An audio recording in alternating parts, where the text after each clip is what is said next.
Hello, everybody! We're gonna get started really, really soon. Thank you all for being here. Welcome to new viewers and welcome to old viewers. Lego, Moho, Andreas, I see you're here. Ah, hey Rob! Hello, welcome. Oh, good, and you all are using my little D20 emotes. I love that. That makes me so happy. Okay, we're gonna see what happens when this countdown clock goes. I don't know which camera it's gonna connect to. So it might connect to no camera, in which case even more fun. We're gonna see. Oh, oh, here's the countdown camera. Oh, oh, what's gonna happen? Isn't tech fun? And we have Betty. Hold it. We're gonna go to this one, which has no camera. Fantastic. Hey everybody, I'm a professional. this is what I do. This is what I do. Let's do this. Let's do this. And let's activate it. And then we're gonna get going. There we go. Hello everybody. Ooh, okay. We're real close. We're real uptight here. Okay. I don't have the fancy graphic because we have such an exciting show here tonight that we're gonna have so many different things going on. Hello Loki. Thank you for the host. Okay, tonight we're going to be playing another tabletop RPG. We are going to be playing a virtual version of the Dread system. What that means is that, I did not send this out. Okay. What this means is that instead of rolling multiple dice to achieve a thing, it's just going to be you roll 1d20 to accomplish the task. Normally, Dread is played with the Jenga tower. If you want to do something, the GM will say, you have to pull for that. If the tower falls, your character is removed from the game, either by death or removed in some other circumstance. Because we're doing this virtually, we do not have a tower in front of us that we can all pull from. We're going to be doing a virtual tower, which you will see on the stream. Players will say that they want to do a certain thing. I will have them pull. If it's pulled, they're removed from the game in some way. And I want to give credit to Epidiah for creating the Dread system. It's one of my favorites. I always think it's so fun. It's filled with such suspense and such tension. And tonight we're going to do that for a comedic horror romp. This is a game that I've been wanting to GM. I wanted to play it, but as all good GMs know, sometimes you don't get to play the things you want to do. You just create them instead. I am going to be running this one that I have been thinking of for months now. And it should be some good comedic horror. We're combining Party Down, the TV show, The Occult, and various other things. So, important things to know about this tonight is that I have an amazing cast of players with me today. If you are enjoying what they do, you can go ahead and give a tip right there. If you look in the chat, I have you can tip me through Streamlabs, so it goes directly into my PayPal. Twitch does not get any of that. You can dip with bits. You can tip with bits, or you can send it to my Cash App or my Venmo. All tips collected are going to be split evenly amongst the players tonight. As a thank you for taking their time and their talents and their goofs and their fun times. Other than that, the only other thing I just want to quick give a shout out is that D20 Burlesque is going to be doing a virtual show coming up on January 22nd. I just listed it on the site today. So if you want to get those virtual tickets to the show, you can go right there in the chat. I'm going to be giving the information for the different players in the chat as well. So if you want to follow any of our players in all of the amazing things that they do, their information is going to be there, whether it's their Instagram or their Twitter or their Twitch streams or their link trees to their other various wink sites. I'm going to take my hair down because we're going to party, everybody. And let's bring in the group. Okay. Hello, everybody. They can see you now. Hello. You are visible and seen and heard. So I have this amazing group of players today here. For those of you who may have seen earlier, we had a player who unfortunately had to drop out, and we have an amazing fill-in tonight who is taking over, and she rolled in with an amazing character. So we're going to take some time to just quickly go around this virtual table and have everybody introduce themselves. So let's actually start with the amazing Betty Brash, who filled in today. So Betty, would you like to introduce yourself? Hi, I'm Betty Brash. My pronouns are she, her. I'm a burlesque performer and based out of New York. Uh, do I describe my character You can. now? Yeah, you can say a little bit about who you're playing. Well, my character is a sweet boy. He he is the goodest good boy, and he is a big himbo. He really wants to break into the film industry. His dream is to get into IATSE and become a key grip one day, but it's really hard to get your foot in the door. Uh, and everybody just thinks he wants to become an actor because he's just so good looking, but he can't help it because he didn't ask for these rugged, manly good looks. Um, he is not the best boy, not yet. He will become the best boy once he gets into the union. So he's really looking for an apprenticeship, looking to get his days in, but in the meantime, gotta pay bills because he lives in a studio with 5 other bros and gotta pay the bills. So he's Yeah, working for this catering but shenanigans. protein powder He's the doesn't. best boy in my heart. Thank Protein you. protein powder doesn't just grow on trees, right? So, okay. Next up, we have Dottie Vox. Hey, everybody. I'm Dottie Vox. I am an RPG designer, forever DM, longtime role player, former burlesque performer, all of these wonderful things. You can find me online basically anywhere at Dottie Vox, anywhere that I have stuff. And I will be playing Willow. Willow is here because it is very important that she finds her dad, who she knows exactly who it is because she has the records of where he visited her hippie commune exactly 9 months before she was born as part of a role research. And the only thing standing in her way is that she doesn't have enough money to get the DNA test. Also, his security team is like maybe being a little aggressive with her sometimes. Fantastic, fantastic. Okay. Next up, we have Kimono Jones. Hello, everybody. My name is Kimono Jones. I am a professional internet nerd. I am a spontaneous Twitch streamer. Most of the time, I'm playing Dead by Daylight. I'm also on Twitter at Kimono_Jones and Instagram at Kimono Jones. Wow. Similar to my character, her name is Sinclair. She's got like 2 brain cells to rub together, so I'm so glad that she is among good bimbo himbo company today. You can think of her kind of as like a goth Kelly Bundy. She came to LA to live with her sister. She's kind of been bumming off of her sister. She doesn't really know what she wants to do. She's here to people watch, really, and wear cute stuff. So that's about it. Wonderful, And wonderful. looks spooky slightly. A little spooky. Well, speaking of looking spooky, our final player for the night is Jackson Juniper. Hello, I'm Jackson Juniper. I am a voice actor, burlesque performer, TTRPG person. I do a lot of things, much like my character, Indigo Dirge, who is a multi-hyphenate, like up-and-comer. They're Gen Z, but don't tell anyone. Or like, Gen Z, can you be like 22 in Gen Z? Yeah, they're like about that.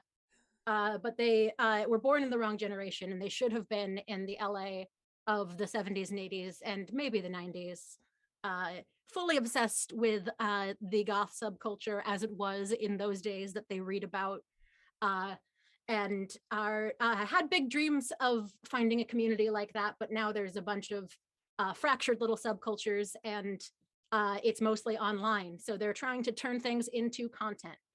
They have a lot of different side hustles. They could be a tattoo artist. They could be your tarot reader.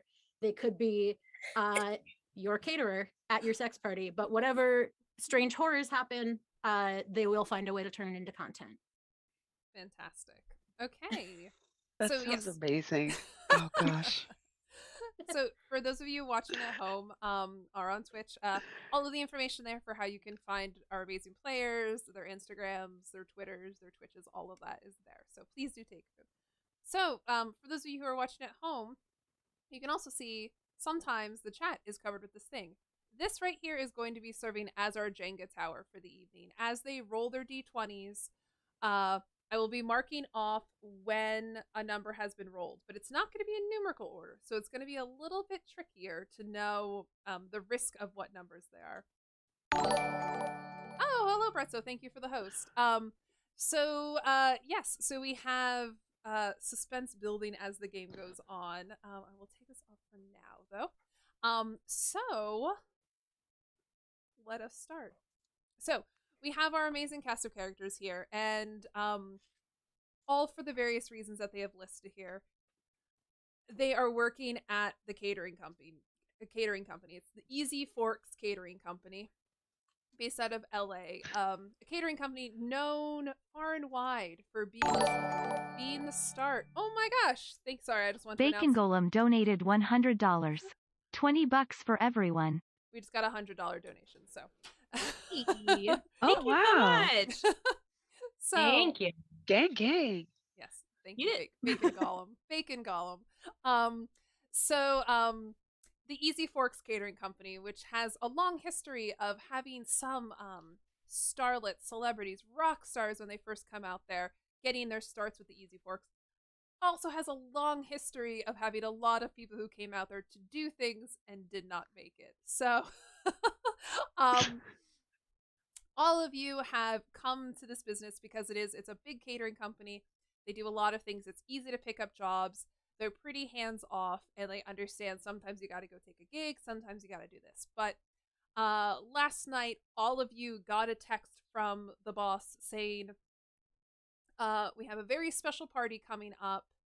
The person who runs it is a bit eccentric, but he pays really, really well.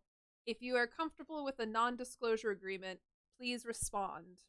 So, each of your players get that text. What do you text back?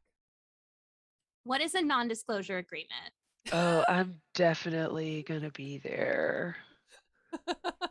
So to Definitely. Willow, who says what's a non-disclosure agreement, they say it means you're not allowed to talk about anything that happens there. Like a cone of silence. Okay, no problem. I'll be there. It's just a ... Sure. Period. Okay. Period. See you tomorrow. Okay. What does Hank do when he gets this text? He knows what an NDA is, but he's worked some weird gigs with this company. It's all good. He needs the money. He just types back K and then a thumbs up emoji. Very good. And what does Indigo do? Indigo texts back probably like 12 different emojis that they think are conveying that they're totally down and absolutely won't post about it. It's once again a ... Okay, but you're really not going to post about it, right? Yeah. Whatever. Wonderful. So then you get put on like a little group text and just says, okay, show up at this intersection tomorrow. We'll pick you up in the van and we'll take you there. So it's the next day. You all congregate at this one intersection in downtown LA. It's up to you if you wanted to say anything to each other at this point. So you probably have worked some gigs together. I don't know if any of you feel like you remember the other people for any reason. I probably remember Sinclair because Sinclair's aesthetic is probably everything that I am striving to and utterly failing to maintain. I would remember Indigo for the same reason, but the opposite. I just follow her I around like feel a like- little baby bat, just like taking notes. If Hank is good looking, Sinclair's definitely remembered his face before. Yeah, he's a beef boy. He's very memorable to look at, but he unfortunately probably doesn't remember you guys as much just because like you're not gripping electric people, so doesn't need to remember you. So he's just gonna like pretend like he remembers you and do the thing where he's like, hey man, hey dude, bro, so good working with you again. Is it a lot of the like grab the hand and do like the chest bump? Is it a lot of that? Or... Sinclair instantly is like, oh yeah, he doesn't remember me. Oh, that's cool.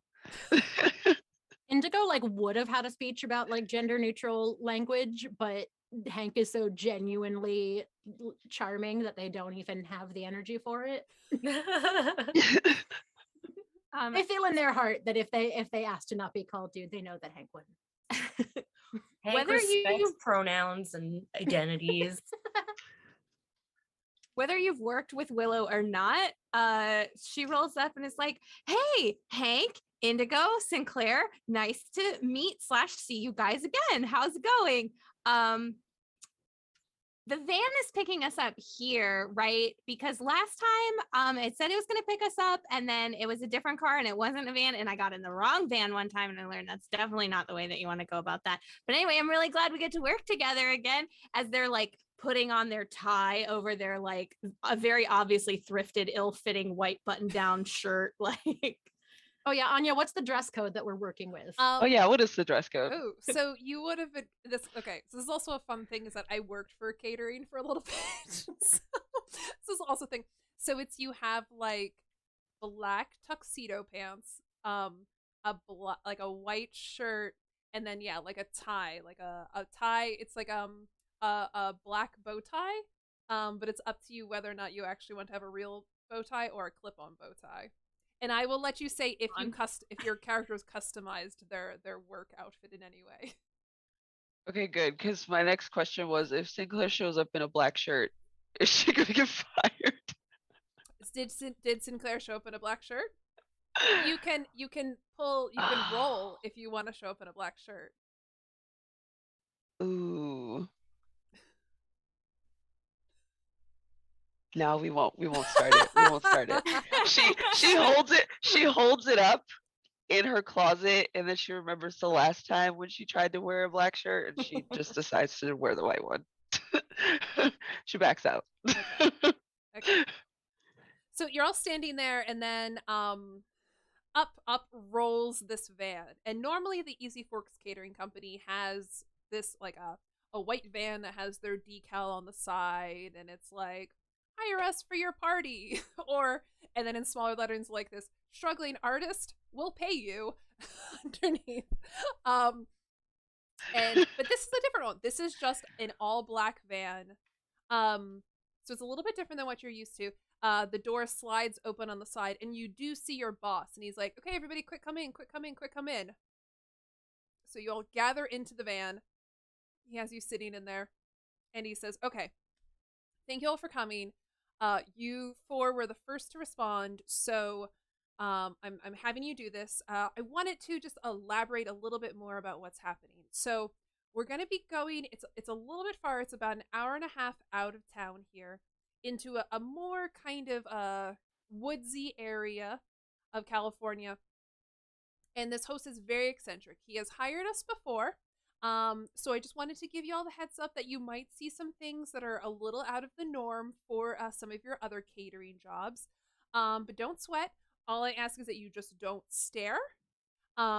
Please try to limit interaction with any of the party guests, as always.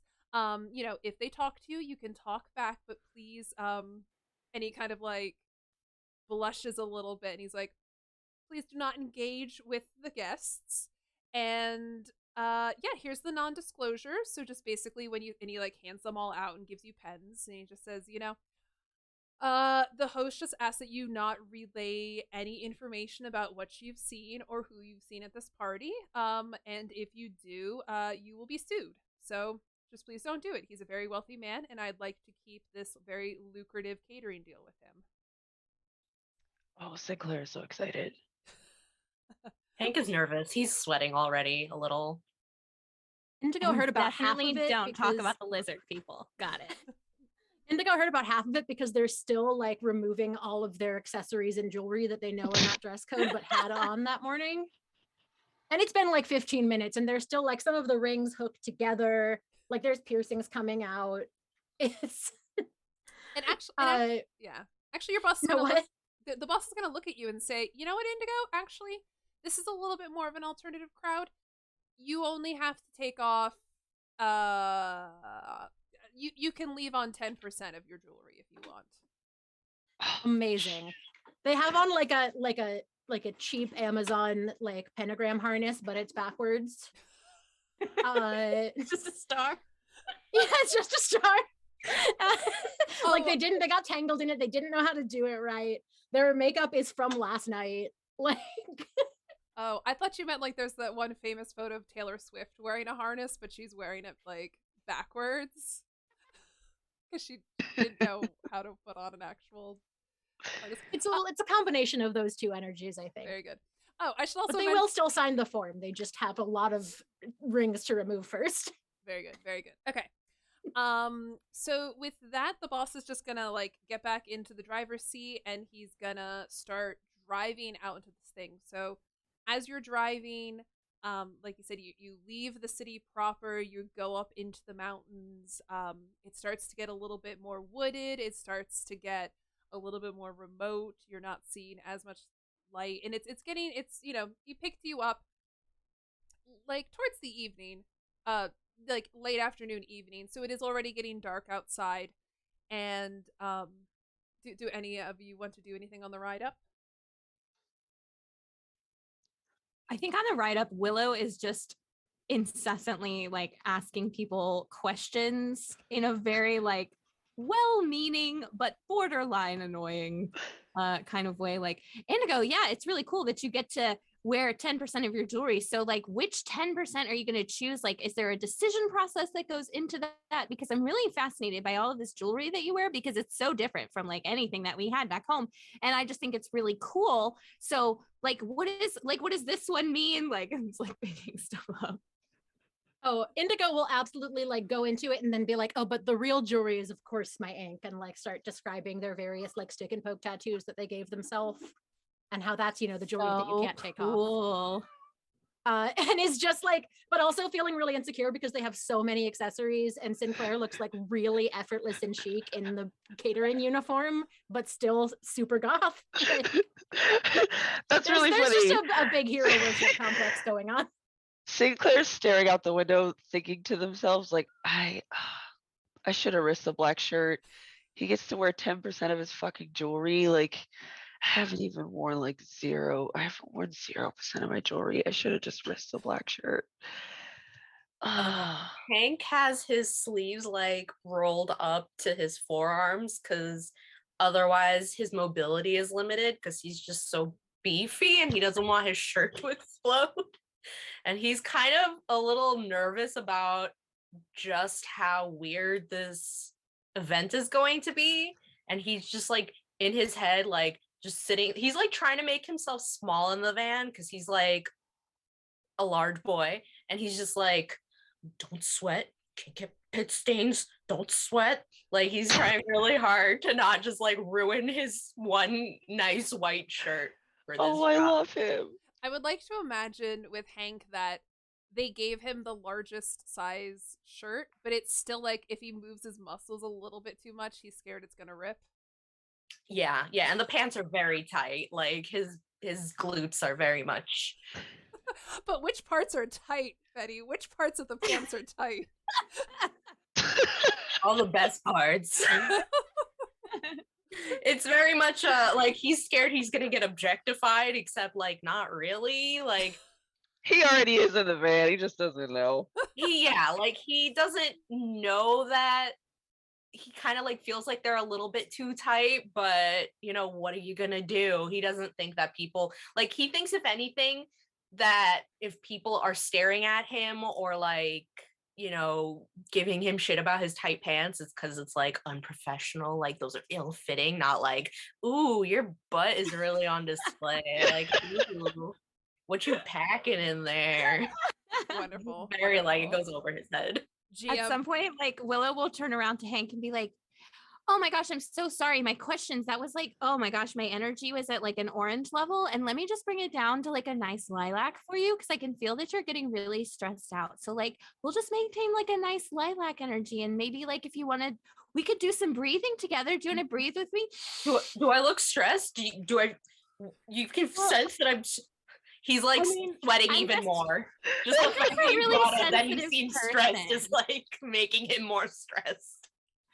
No, it's okay. I don't think most people would be able to tell. I'm just a really sensitive person. Like, that's just kind of how stuff is. It's okay. We're going to breathe. Breathe.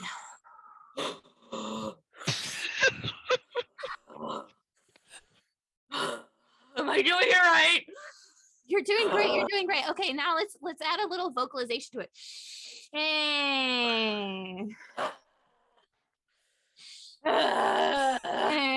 Great job, Hank. That was so good. You did really great. And you're at a nice lilac energy now, man. Like, it's really good.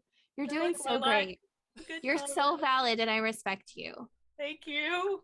Okay, I'll try and stay lilac for the rest of the trip. And like, she's very like, I'm gonna stay. Sounds good, bro. He like gives you a little fist bump. Hank, are you a Pisces?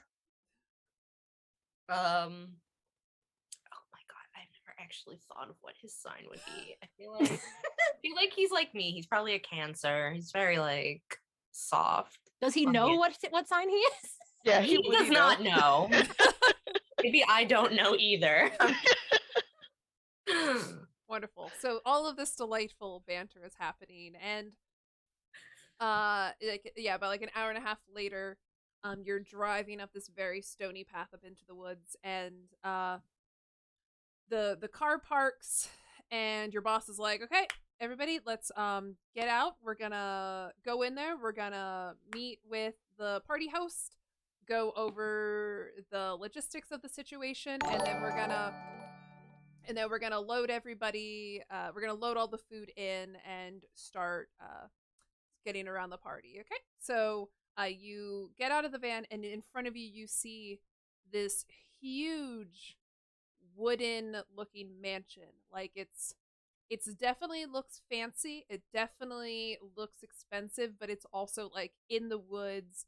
It's like, you know, the most elaborate, fancy looking kind of like log cabin. Think like ski lodge, if you will. In front of you. If anybody wants to roll, I can tell you about something else that you might see. I'll absolutely roll.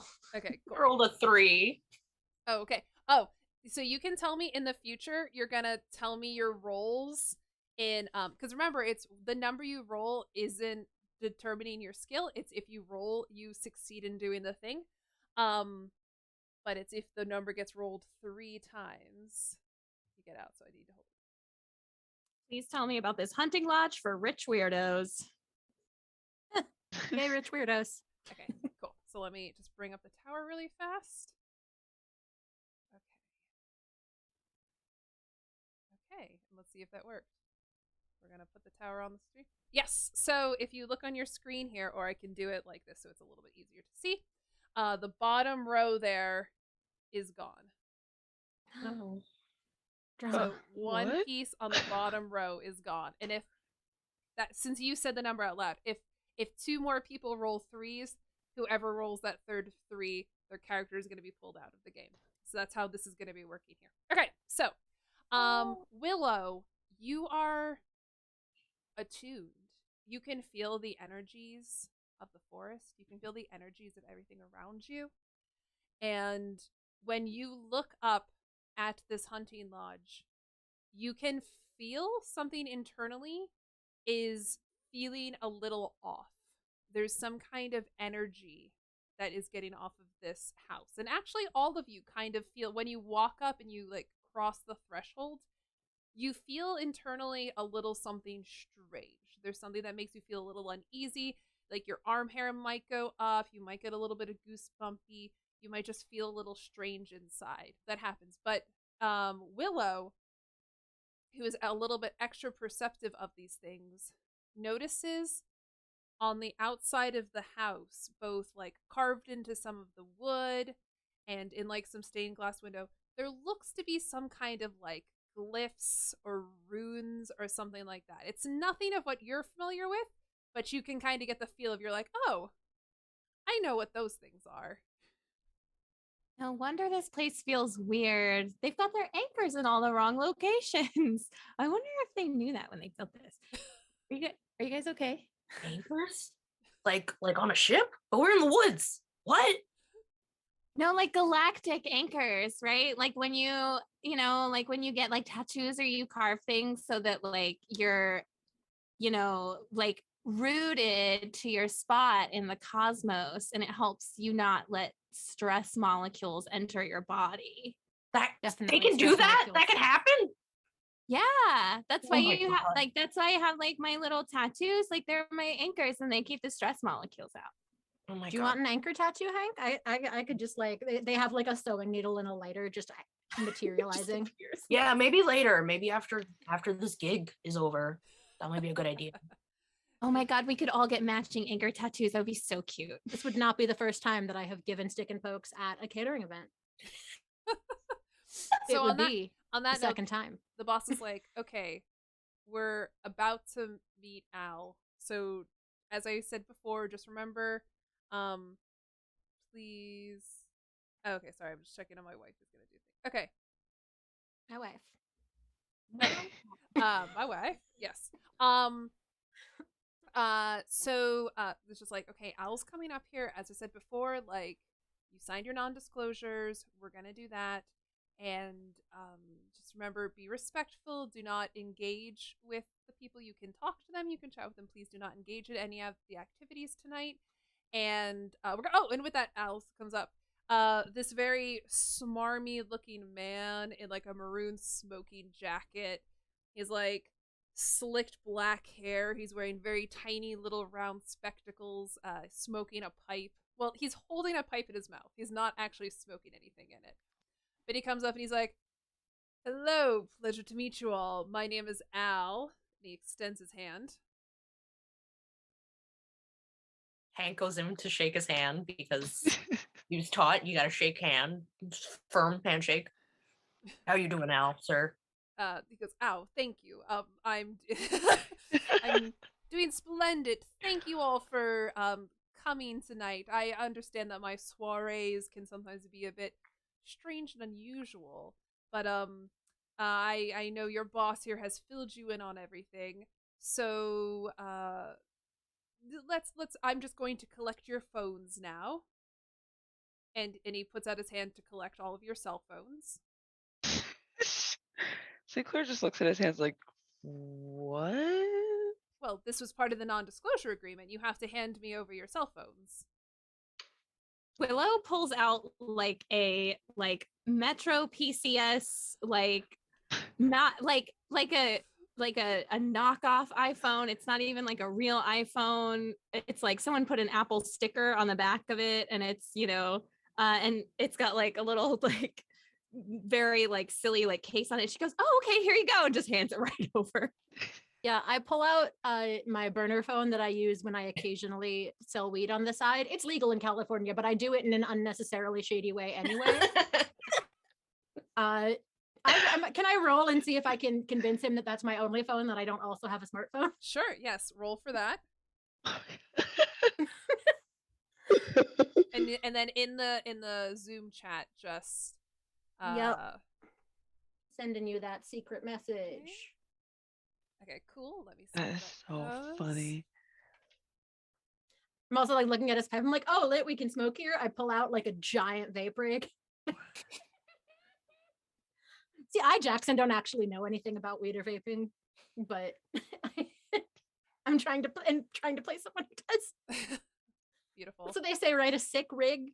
Sick rig. That seems about right. Okay, so we have our second sick rig, bro. So he takes your phone and doesn't question it and goes, "Ah, that's a very sick rig. You can take that a little bit further down. We have the hookah setup area. You're fine to take your vape down there if you so wish." Does Hank hand over his phone? Yeah, Hank has like a normal smartphone. It's not like the most recent model or whatever, because he doesn't have that kind of money. But he, like, before he hands it over, he like quickly like closes his games. He was playing like Candy Crush and Pokemon Go. And then he like closes his first he like admires one of his selfies that was open, but then he like closes it out. He has like all these like checking out my pecs kind of like selfies at the gym. So since you mentioned games, I'll say that on the ride up, when you started getting closer to the house, the games actually started to glitch a little bit. Yeah, he thought maybe that's just like from the lack of signal, or like because his phone is not the latest update. Like he knows he needs to update his system, but he's just like doesn't have time. Doesn't have time. And maybe that's why. So does Sinclair hand over her phone? She gives it up after everybody else does. It's a sidekick because of course it is. She still has one of those. Oh yes. Fantastic. she texts somebody really quick and then she turns it off and then she hands it to him. Fantastic. So he goes, thank you for your agreements, and he takes the non-disclosure agreements. He's like, these are just going to be kept in my library right here. And if you look when you walked in the front, directly to your right is like a little door he opens up. He's like, this is my library. It'll just be kept in here for the evening, to go with the non-disclosures. Thank you for your cooperation. And I believe your boss is going to have you set up. So at this point, he pulls back some curtains in this front foyer that was stared as like the loading dock area, and pulls open the curtains. And at this point, you look out and you see numerous people having sex in various forms of nudity. And he says, "Welcome to my sex party." Yes. The words, welcome to my sex party. Welcome to my Are you thinking about like maybe some different branding for it? Like you could go with something really, you could call it like the underworld, or you could call it like the dark palace, or just like is sex party something you're really committed to? There are names for this, but they are for people who are in the know. And if you want to be one of those people in the know, we can have a little discussion. And Ray just gifted me a sub. Yes, you just several people. My joke was good enough to. What that was actually me trying to think of a vague sex party name that I'm certain is not an actual sex party in New York. And I kept being like, no, that's one. No, that's one. Damn it. Yes, the idea of gifting subs during this game is especially funny. So What's a sex party without subs? Yeah, you gotta have the subs, right? So at this point, the boss is kind of like turns you all around and like ushers you out to the truck. He's like, okay, so as you can see, this is what I was talking about. It's a little bit different than your normal kinds of parties. So I just ask that you can talk to the people. Please don't stare. Please minimize engagement, as you are currently on the clock. And what I'm gonna do is we're gonna set up the little buffet table, because what is an orgy without a buffet table? And, Yeah, of course, obviously. Well, yeah. Hank, are you okay? I'm great. Yeah, this is normal. This is totally cool, bro. Yeah. Lilac energy, Hank. Lilac energy. Can I just Yeah, take a Hank. quick scan? Lilac without- energy. Without staring, just like quick scan. Is it all straight people? No, there is lots of debauchery going on here. There's Of the queer variety? of the queer variety. This is a full-on mix and mingle. Yeah, I think Indigo is surprised at that, because like Indigo figured it was gonna be a sex party, but thought it was gonna be like a boomer swinger heterosexual event. There is And is guys. pleasantly surprised at the diversity of kink being displayed. Yes, there's guys, gals, non-binary pals. Everyone's there, and everyone's getting down and dirty tonight. Lilac energy, everybody, exactly. So since you said in the chat, lilac energy. Yes. So your boss takes you out and said, and like you go in and you help set up the buffet table. So, to kind of paint the word palace of what you're seeing here is, when you first went in, there was this little foyer, and the curtains were pulled back, and there's much like you see in like most mansions. There's like the grand entry hall area, right? That has a big staircase going to the second level, and then there was the library right when you walked into your right, and you can see in front of you that there's 2 rooms on each side. So when you go in, 2 rooms on each side, big open spot, and a stairway up to the top with the library directly to your right. So you're setting up the buffet just in the middle area, so people can kind of come up, nosh, get some water, drink. Hydration is important.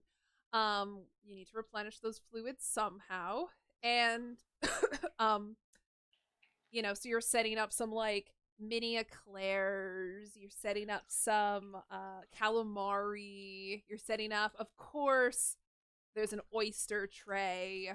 There's all kinds of generic aphrodisiac foods and stuff like that. As well as champagne and other stuff like that. So you're setting up, and while you're doing it, you like, some people are coming up. They're like eyeing you up a little bit and kind of like looking at you and stuff like that. While Sinclair, you're like setting down a tray of like mini tacos. Little Nas X comes and just like, sweet, can I get one of those? Thanks, and like picks it up and walks away. That was Jackson. Indigo doesn't know who it is, but because they only listen to real vintage shit, but Jackson would be so excited. So, at this point, you've set at the buffet table, and then your boss is like, okay, so what I'm gonna do is I should say, while you're setting up, a woman approaches you, Willow, and comes up to you and says like, I really like your vibe. I like your overall vibe. Oh, thank you. I work really hard on it. It's excellent. Are you here to join the group? Oh, well, I mean, I'm actually here with the catering company. I am a barista, actually. It's pretty cool. They let me use an espresso machine. It's very exciting. Which I only ever got to do as part of training back home, and now it's very cool to be able to use the skill in the real world. But I'm just here as a caterer, and I am allowed to talk to people, but not partake. I think they said partake. Great. Did you? So you're not here as part of the group. You're part of the caterers. Yes. Yeah. Easy fork catering. Actually, my dad worked here before he got his big break. Oh, was your father part of the group then? Oh, you meant part of the caterers. Well, he was a caterer because like a lot of people get their big break in the catering company, and I'm not really looking for a big break or anything. But I don't know, like maybe you know him. His name is Kirk von Colt. He's a really famous actor. This is actually an older woman. She has like a very distinguished like gray swoop of hair and like pompadour, and she's like, huh. I am aware of Mustang. Yeah, he was an excellent man. A wonderful lay. Oh my god, you knew my dad? That's so cool. I've never met him. Oh, well. So you don't... Well, okay, have a good night. Okay, thanks for telling me about my dad. Willow immediately runs over to the nearest other person in the catering company. He's like, you guys are not going to believe this. This old lady here knows my dad. Whoa. I think we slept together. But she knows him. That's great. Cool. Great. Sinclair heard the lay thing and she dropped whatever she was holding. Does that mean that she's your mom? Could she be your mom? No. Like I already know my mom, but I mean, like I'm sure my dad slept with a lot of people. That feels pretty standard. At least for LA, maybe? I don't know. Who was your dad? Oh, Kirk von Colt. He was a stuntman and then turned Oscar-winning actor. He visited where I'm from for role research before his which one was it? I don't remember if it was for Kingdom Come 2 or Kingdom Come 3, but yeah, he came to my area and visited like exactly 9 months before I was born, so he's definitely my dad. If anybody wants to roll to gain some insight about what Willow had just talked about at all, you can. If anybody wants to, just go ahead and let me know who's doing it. Oh, Hank is? Okay. You great. got it, Hank. And Hank, you're gonna just send me the number. Oh, okay, beautiful. Okay, let me find out where that is on the sheet here. Okay, yes, wonderful. Okay. I love to erase these little spots. Okay, cool. Okay, I'll put the tower up so you can see. Just watching we'll our do impending this. doom, no big deal. We'll do this. Okay. So you can see the tower a little bit easier there. So Hank, you love action movies, and Willow is mentioning a bunch of different action movies here. So you actually know of who Willow's dad is. And you remember specifically the one that she was talking about there. You said it was Kingdom Come. Yeah, Kingdom Come 2 or Kingdom Come 3. You know that that's a movie specifically about a cult and a commune. He's like, oh, so he was in the, so you were in the, it's like slowly like coming together in his head what that means. Like it's like calculations, and he's like, he doesn't want to blurt out, so you were in a cult, but he's like, oh, 2 brain cells just okay. Like, this group has 1 brain cell. We're just passing it around. Except That's- maybe Sinclair. Yeah, right after Willow is listing all those movies, Sinclair literally asks, "What movies is your dad in?" Kingdom Come 2, Mustang McCorbin, Cowboy Against Time was actually his big break role, because before that he was just doing like stunt work. And I think, and the Mustang McCorbin movies actually spawned like a whole series. And that's actually who I'm named after. My full name is Willow Mustang McCorbin. Oh, that's sick. That guy's a legend. Yeah, I really hope I get to meet him one day. What movies are those? It's just like not clicking. Like Sinclair's never heard of any of those movies. It's like, what are Yeah, those about? It was like a bunch of action movies that came out in the 90s, and the Mustang McCorbin movie. And if you let them, Willow will proceed to info dump about Mustang. Thank you for letting me know. film. So at that point, you were like still going out to the van, and Willow was continuing to talk about these movies and stuff like that. And you eventually finish up the buffet table. It's been set up because it had been asked. There are many hot soups on this buffet table. Yes, there's fondue, and there is a chocolate fountain as well.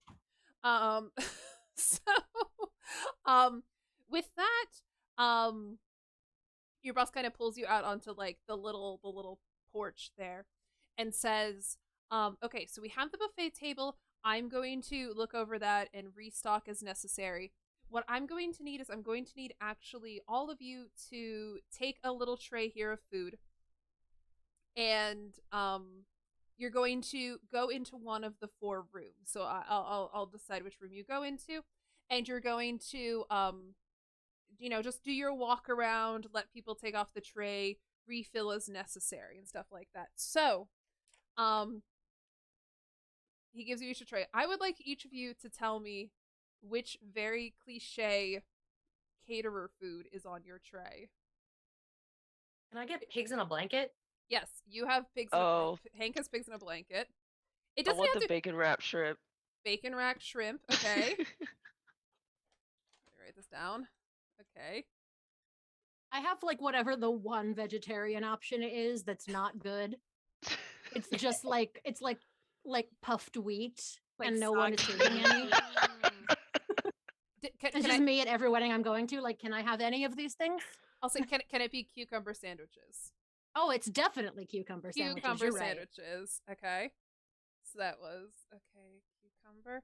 And Sinclair, you had bacon wrapped shrimp. Okay. What does Willow have? Some dubious looking mini quiche. Mini quiche. Classic. Classic. The mini quiche.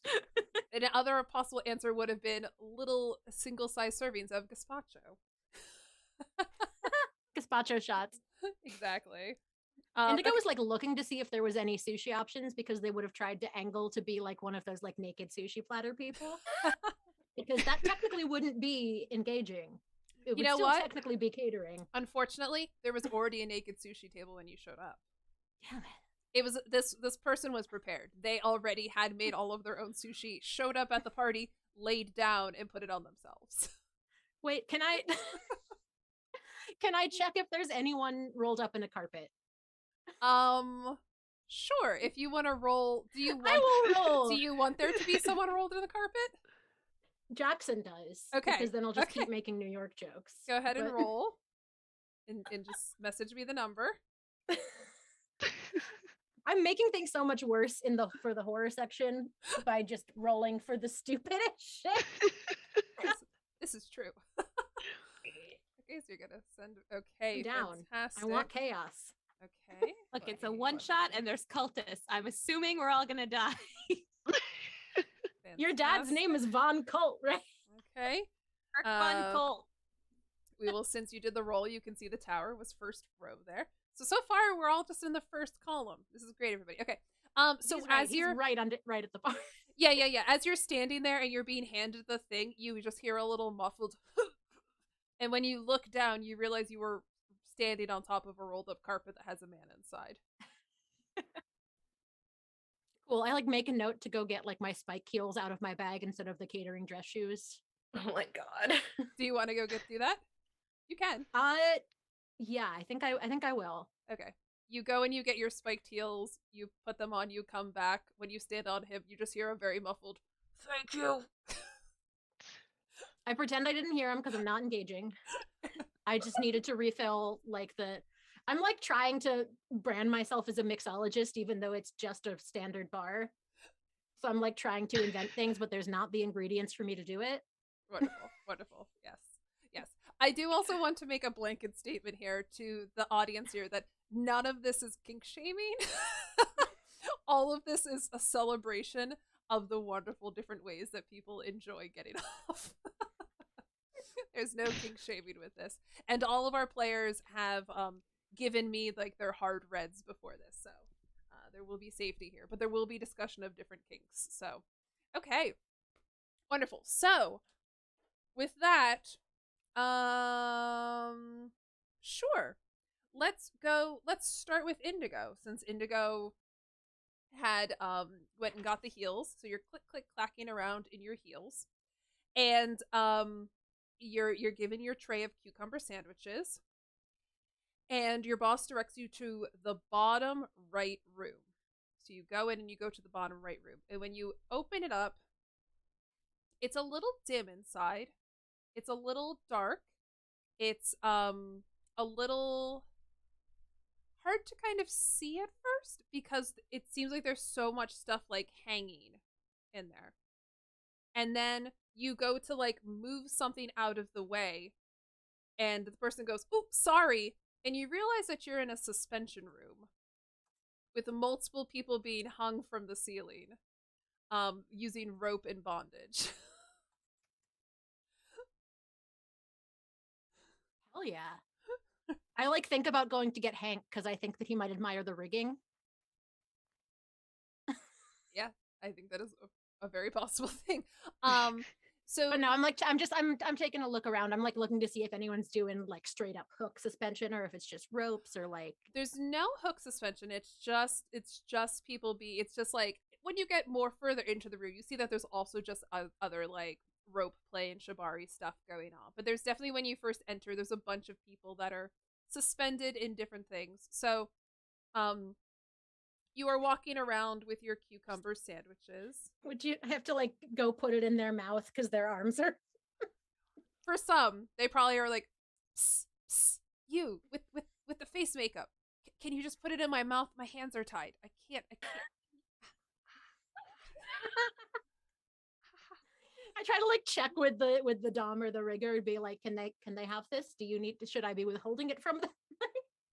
They're like, "No, Indigo knows the vibes. This is okay. Thank you. But one of the people that you do put the thing in the mouth, that you put a cucumber sandwich in their mouth, they chew and they're like, "Thank you so much. I really can't wait to be part of the goal tonight." Was that goal or gold? Goal.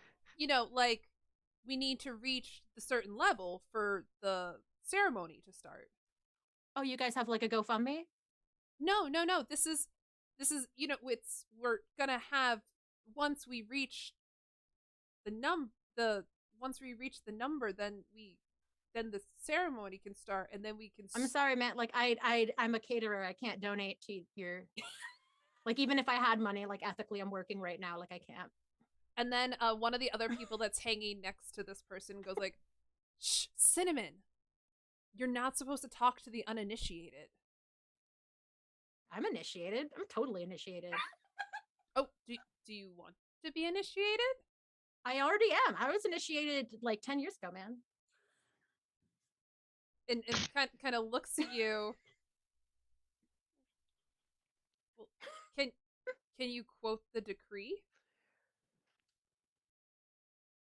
I get it. I get it. That's a trick because how am I supposed to know that you're initiated? Do you want me to reveal the decree to you? And then just kind of like, they're not part of the group. And then Yeah, and then I'm not even gonna roll because like this is not. There's no universe. This is a successful lie. yeah, and then the person who you originally put the cucumber sandwich in the mouth is just like, "Oh, it's a pity. They're so cute. It would have been great to have them after the ceremony." I mean, like once I'm off work, like we can talk. But like there's a pretty strict policy. Oh, well, if you want some information, there are pamphlets when you first walked in. Oh, cool.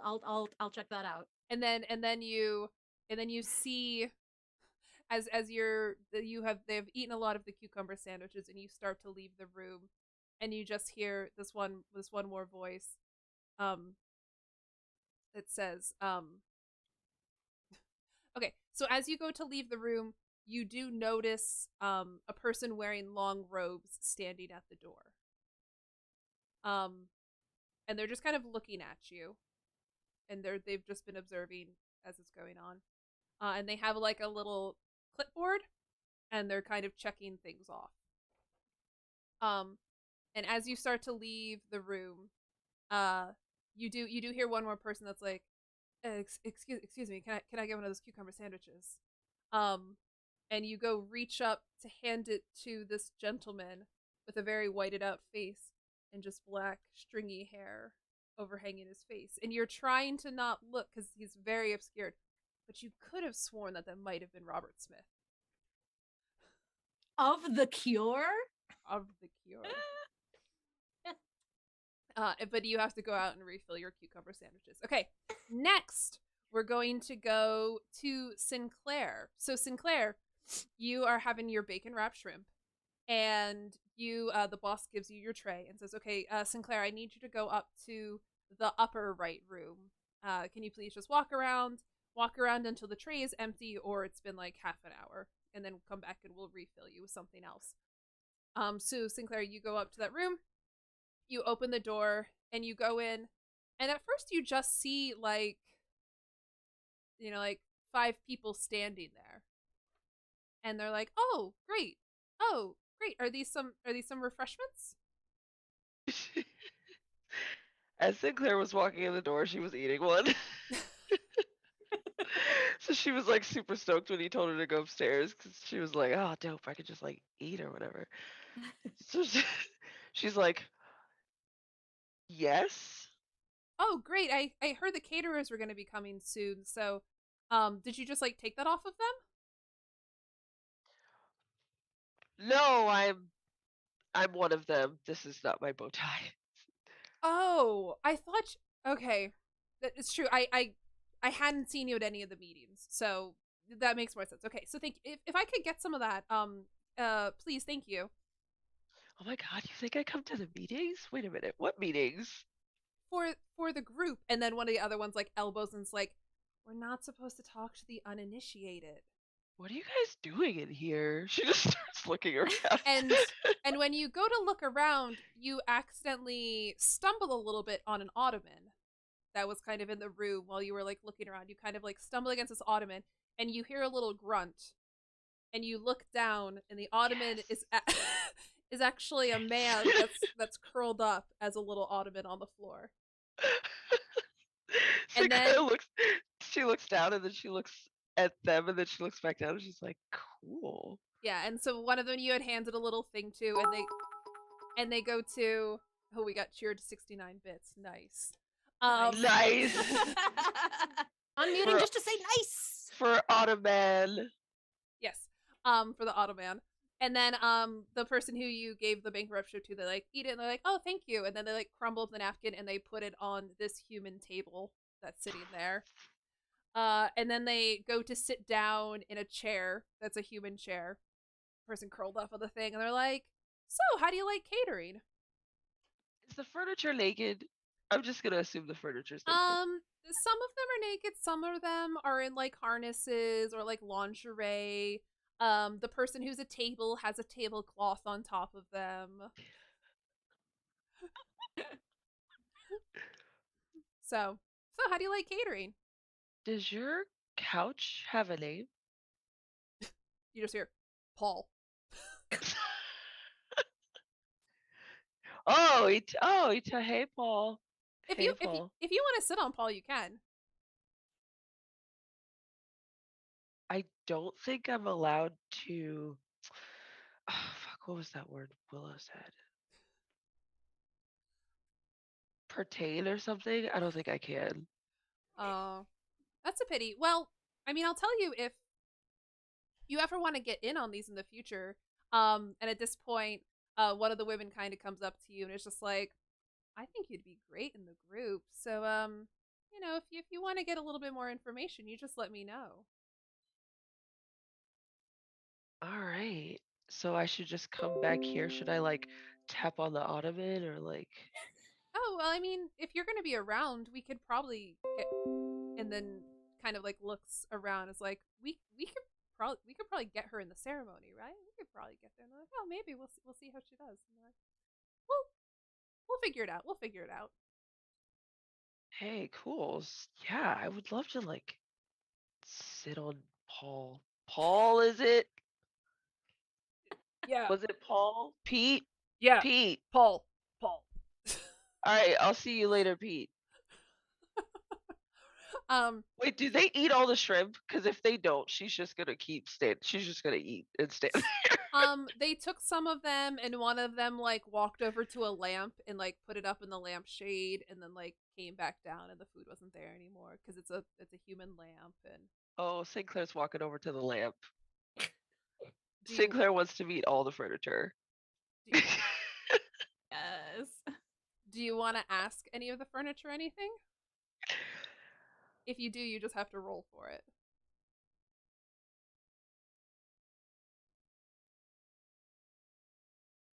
No, other than where does your light come from? To See. the lamp. That's as complex as it's gonna get. Says, I'll give you that one without a roll. Like he kind of lifts up an arm and like tips the shade a little bit, and you can see that it's a bunch of Christmas lights wrapped around, and then says, I put the battery pack between my butt cheeks. And then lowers the shade again. I was like, Brad, I'm gonna hang out in here. Okay, so while you're hanging out in there, you also notice that towards the door there's also a person that's kind of in robes, and they have a little clipboard and they're like kind of checking stuff off.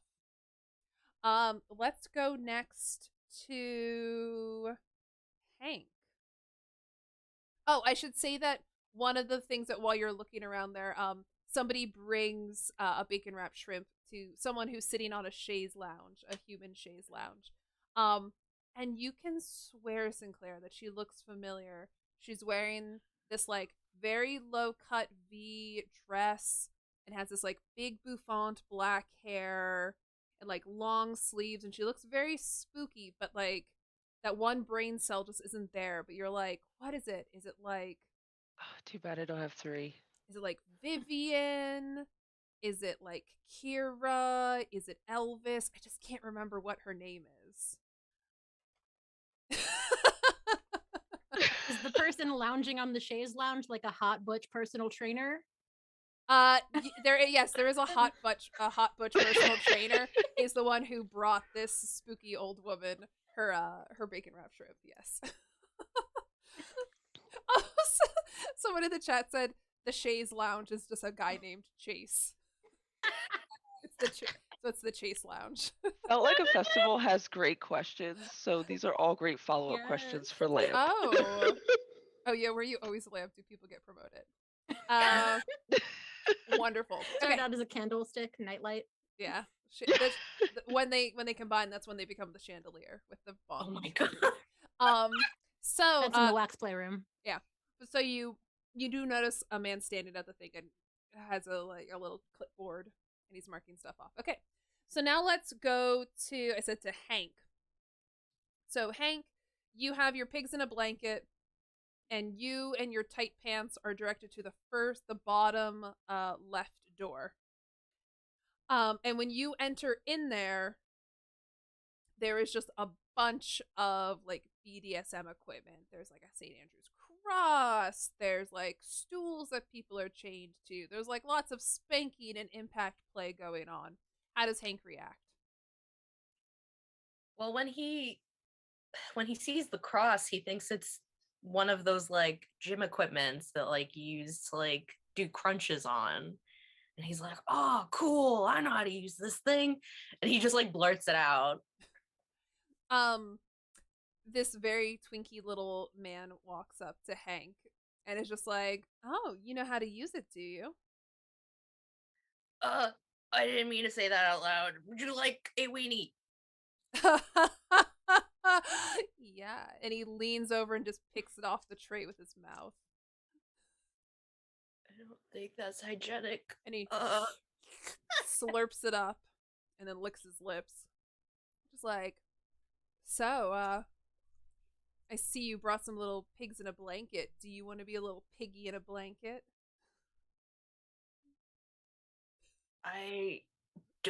I'm not. He thinks he means like cannibalism. He's just like, no, not really. Oh, what a pity. Well, here's and he Hank feels a little card go into the very tight pockets of his back pants, and it's a phone number. Oh, cool. What's your deal, man? What do you do for a living? A little bit of He thinks this. it's like a business card, like. Yeah, a little bit of this, a little bit of that. Sometimes I work in film. I've been doing a lot of more private filming, if you will, some commissions for certain people. So if you're ever looking to break into the film industry, I think I have some roles you could fill, if you know what I'm saying. Oh, that's awesome. I've been trying to get an apprenticeship in G&E. Like, I've been working as an unpaid intern at this equipment company. I get paid in like sandwiches and experience, but I really want to get on a real film shoot and get my hands dirty. I know some ways you could definitely get your hands dirty.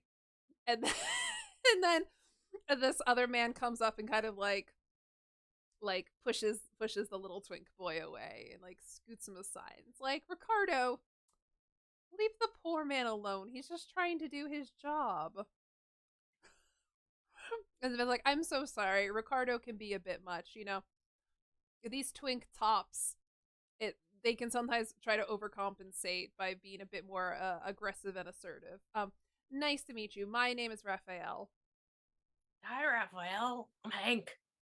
"Hank, so you're here with the catering company?" And he like picks up one of the pigs in a blanket, is like chewing on it. Yeah, this is just like a part-time thing. I really want to get into the film industry. I'm like trying to get into grip and electric, but it's nepotism. It's just like real hard to get your foot in the door. I understand. I mean, it's been hard. A lot of us have struggled with things in life and trying to obtain it, but once the ceremony's done, I mean, we won't really have to worry about jobs anymore, right? How's that? Well, because, after ceremony, when everything's aligned, we won't have to. And then a woman comes up and is just like, "Raphael, remember, the caterers are not in on all of the information." And he's like, "Oh, right. I'm so sorry. Well, good luck." What was it again? What was the name? Hank, good luck with your future. And cool, thanks, man. You're welcome. If you ever wanna maybe talk to me before the ceremony. oh, awesome. I'm making so many connections. This is rad. So He like goes to refill his weenies and he like looks at the business card, but then he's like, ceremony. Huh. I should probably go talk to the coworkers, my other caterers, see if they've heard anything about a ceremony. Sounds weird. definitely. The card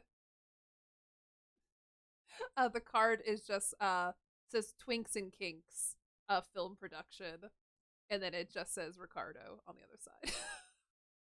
Making so many friends. um but so as you're walking around, you also notice kind of like a robed figure standing at the door holding a clipboard and is like checking stuff off. So you go around and you're giving your weenies to all these people. Some people are like completely and like tied up in a chair and you have to like feed it to them in their mouth, and some of the people get it and then they go to give it to a person and they're just like, no piggies for my piggy, and take it away, and they're just like, oh. Okay, and so now we'll go to the last room. So Willow, you are given your tray of mini quiches and you are told to go to the room in the upper left room on the ground floor here. And as you open the door, you hear the sound that was probably not familiar to you as you were growing up, but as you've been living in LA, you can hear it. It's the sound of saran wrap. And Yep. you enter this room and you see various people who are been saran wrapped. You see a lot of people in latex. And you see a big thing in the middle of the room that's like a big square and another big square that looks to have like vinyl or like some kind of material on it. And then you see a person step inside, lay down, and it goes on top, and you hear the sound as all the air gets sucked out in this little vacuum bed. How does Willow react? Oh my god. Do they not know do they not know how long it takes saran wrap to break down? Oh my gosh. There's got to be some sort of compostable alternative. I guess I can't really say anything. It's not like it's my party. It's like she just like kind of like the environment and just like goes into this room of like people, saran wrapped things and like all this stuff, nonplussed by any of the kink or the sexual like nature about anything, but like a little disturbed because like it just seems like a little bit of a waste, like this much plastic. So you see this girl who she has like some long dreads that she's like put flowers in, and she kind of sees you walking around and kind of saying this, and she comes up, she's like, I totally understand. The saran wrap one can be so wasteful for the environment. I just, I hope that they found like a good way to recycle it or something like that. I feel like there could be alternatives. Like I know that there's compostable plastics that you may not. I wonder if there's compostable saran wrap. Oh, I'm so sorry. I'm supposed to be working. Would you like a mini quiche? Oh, delightful. Are they vegan and macrobiotic? Knowing this catering company, probably not. What a pity. I'm on a vegan macrobiotic keto diet right now. So, unfortunately, there is some parsley on the table that I do know is organic and macrobiotic. They're calling it a garnish, but I think if you just put some of the blueberries in it, you could also call it a salad. So clever, so smart. Thank you. And she picks it up and she starts to chew on this garnish for the tray. And she's like, "You're so smart. You know so much about this. It's so hard. I only use I reduce, reuse, recycle. So I only use third hand latex gear." And you look down at her latex outfit and you can tell it's definitely like not, it's like different pieces from different things that she has probably like thrifted over the years. Oh my god, upcycling. That's so cool. Thank you. You please tell me you're going to be part of the group.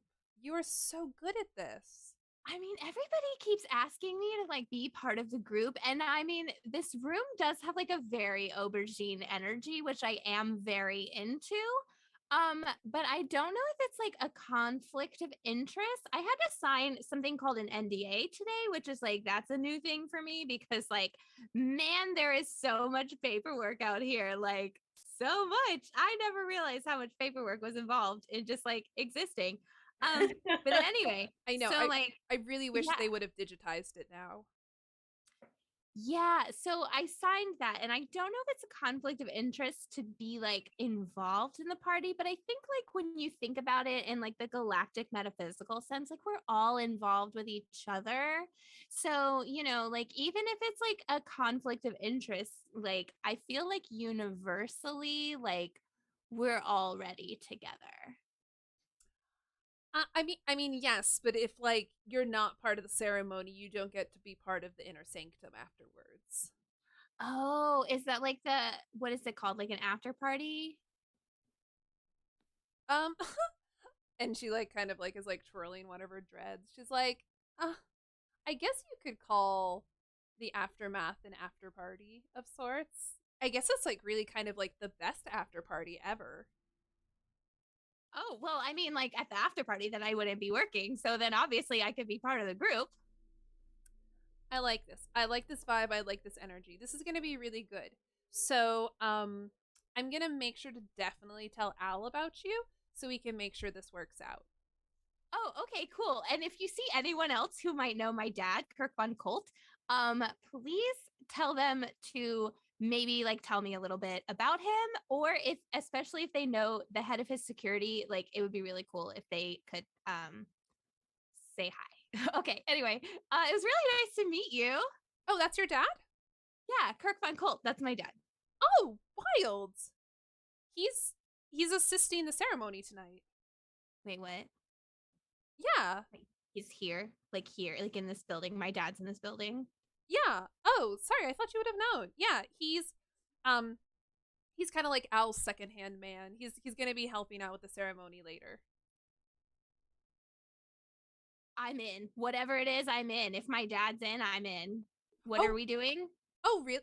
Oh, okay. Fantastic. That's wonderful. So then I can just tell you all about it. So, okay, so you see the man over there at the door with the checklist?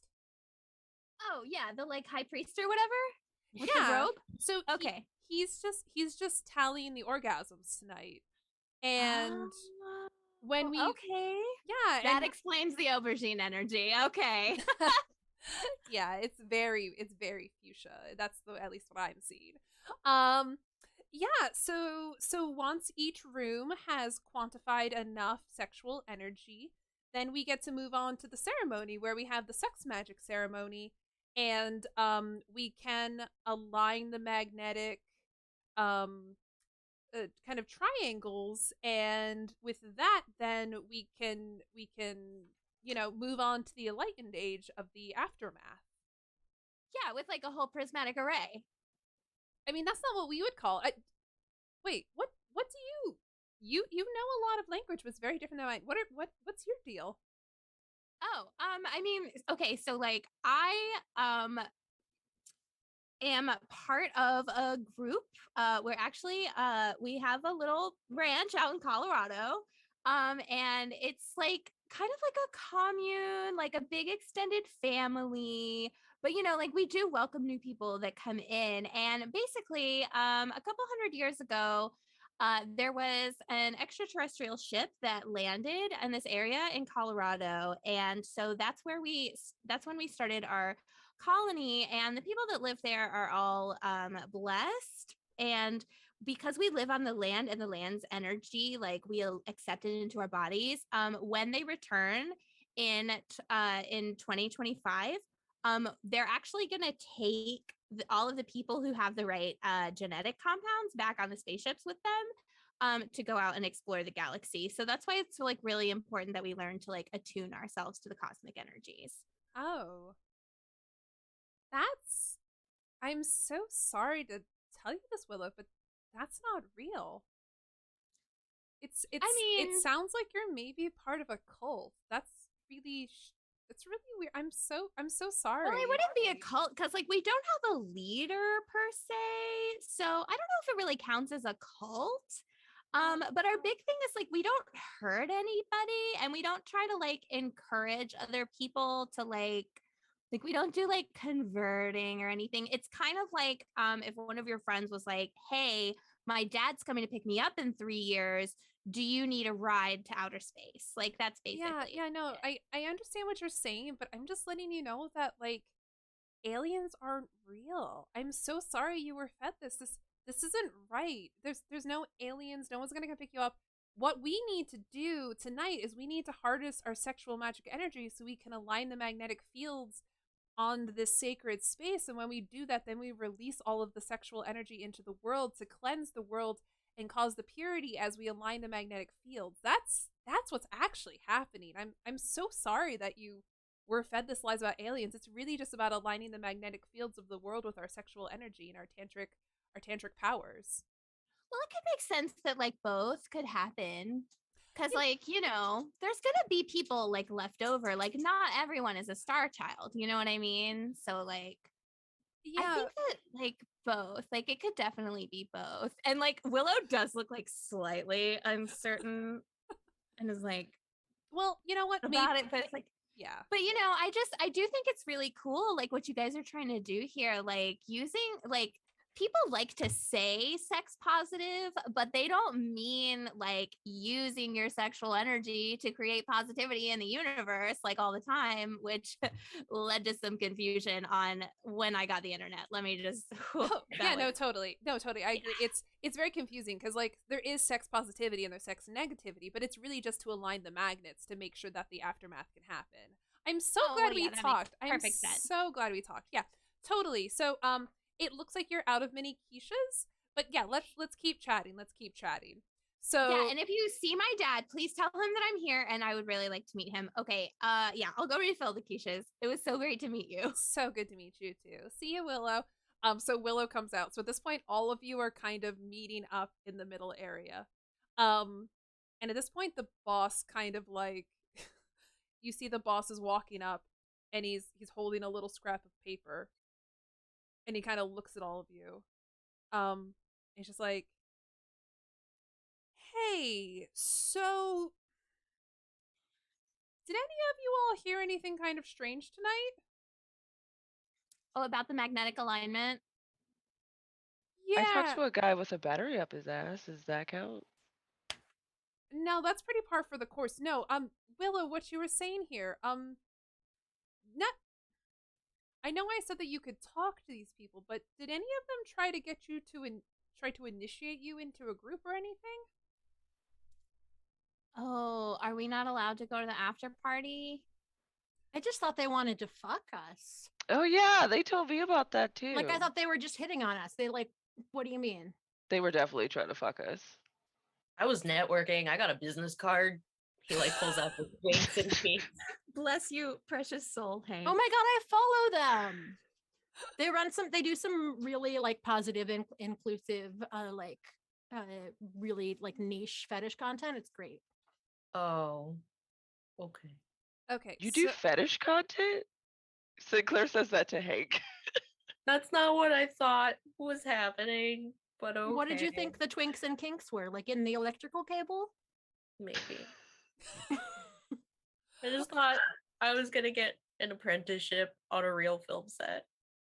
You know, Hank, you should go in the room with all the people, like with all the ropes and the suspension, oh yeah, I saw some people doing some rigging, and you could definitely like make sure they were certified. Like... Yeah, I heard they were called riggers, so I'm sure they can help.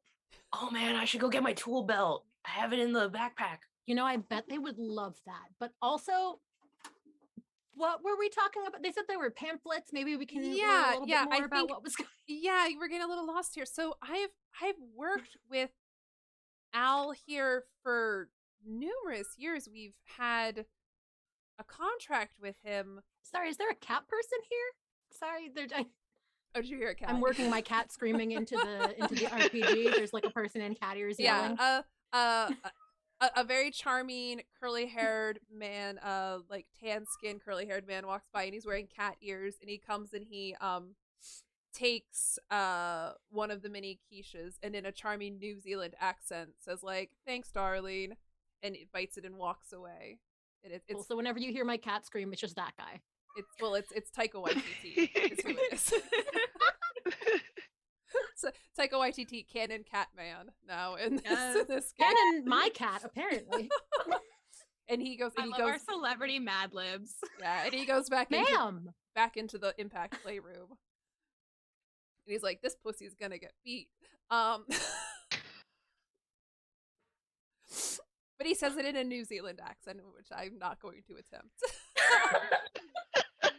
Yeah, it's pussy. I can't do it anyway. So, this pussy's gonna get beat. there you go. That's Bait. good. Yeah, Wait. My Australian's okay. My New Zealand's not there. New Zealand's hard. Oh wow. But anyway, so the boss is like, yeah, There so he is. we've had a contract with him for a while, and Al told me that like this might be the final one, and I thought it was like a test, but I was overhearing some stuff, and apparently I am so sorry, y'all. This seems to be some kind of strange cult organization that I may have gotten you tied into tonight, and I'm a little concerned. They're not a cult. But- They're just like trying for magnetic alignment. So I should definitely go get my tool belt. Got it. So Hank, you tried to go use the door? Yes. Roll to use the door. God, we have to roll to use the door. And then you're gonna tell me what the number is. Let me just bring it up here. Okay, let me mark that down on the thing here. You can all admire Taika Waititi while you do. Yeah. Oh, kitty. My animals Doctor the are too Perninator. large to be on stream. Is that Trogdor? That is Trogdor. Oh, Oh my god, baby this cat angel. name. The Perninator.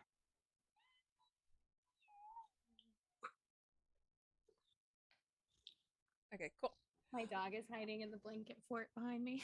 Okay, beautiful. Okay, so let me bring that back up. So now if we look at the thing here, there's the tower. So we're getting there. Here, let me do it so it's a little bit. There we go. There we go. So it's the tower. So you go to use the door, and it's really solidly chained up, but you are able to kind of like use your strength and know-how of carpentry to like bust it open. And when you do that, one of the hooded figures comes over and is like, "Sir, you need to get back inside right now." I'll be 1 second. I just gotta go get something out of my bag. I gotta get a tool belt. It's all good. I heard there was rigging. I was gonna check It's that for out. pink stuff. Once we have started the essence collecting, you can't leave. If you leave, you're going to disrupt the energy of the party tonight. So you need to stay in here. I'm sorry, sir. So if you if you do want to go get your tool belt, you can. You're just gonna have to roll for it. Maybe I can find a toolbox in here somewhere. God, I mean, everybody has a toolbox. Yeah, you don't want to be disharmonic. Just be careful because when you say tool, it could mean a lot of different things. True. Yeah, if it's in a black backpack, I've learned that that's not the kind of tools you're thinking of. yeah. So Hank, you're not gonna leave. No, I'm Okay. gonna try to look around the mansion for whose ever house this is. Mhm. Al, Their right? Al's toolbox. the guy. What was that? Al was the guy. The Al is head guy? Al is the head guy. Yeah, I'm gonna try to find. I guess I'll try to find Al and ask him if he has a toolbox I can borrow. Oh, Hank, I'll go with you. Apparently, he knows my dad. Awesome. Yeah, kill two birds, one stone. I don't know that I would want to see my dad at a sex party. Like, what if you walk up to him and he's just like fully nude? I mean, like, it wouldn't be weird because he's my dad. So, It would You know, be it's just really weird nudity. if I saw my dad nude right What? now. Like, Guys, lilac energy. Come on. So the two of you And go. a drag queen named Lilac Energy steps onto the stage. And everyone, I'm changing my burlesque name. Lilac Energy. Okay, so you're looking. Free name for anyone. So you're going around and you're trying to find Al, right? At this point, and you can remember that his library is to the side. So, remembering that, I won't make you roll for that. You open up the door to the library where all of your cell phones had been and stuff like that. And when you get in there, you just see that there's an immense library of books on the wall. On the walls, there's like lots of bookshelves and there's framed stuff and things like that. Sinclair and Indigo, what were you doing?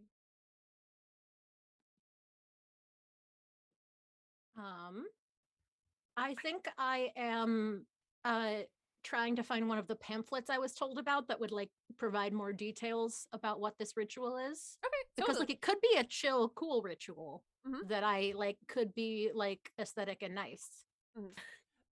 Totally. So, and what's Sinclair doing? Well, I didn't get to talk to all the furniture, so if they let me go back upstairs, I'm gonna go back upstairs. It wasn't actually upstairs. It was just like, sorry, that was a bad way of describing it. So there's like the rooms that were towards the front and the rooms that were towards the back on the first floor. So if you wanted to go back into the furniture room. Okay, so you're gonna go to the furniture room. Indigo's gonna try to find the pamphlets. Hank and Willow are in the room. So let's go with Indigo. So Indigo, if you want to, do you want to roll to find the pamphlet? I will, yeah. Okay.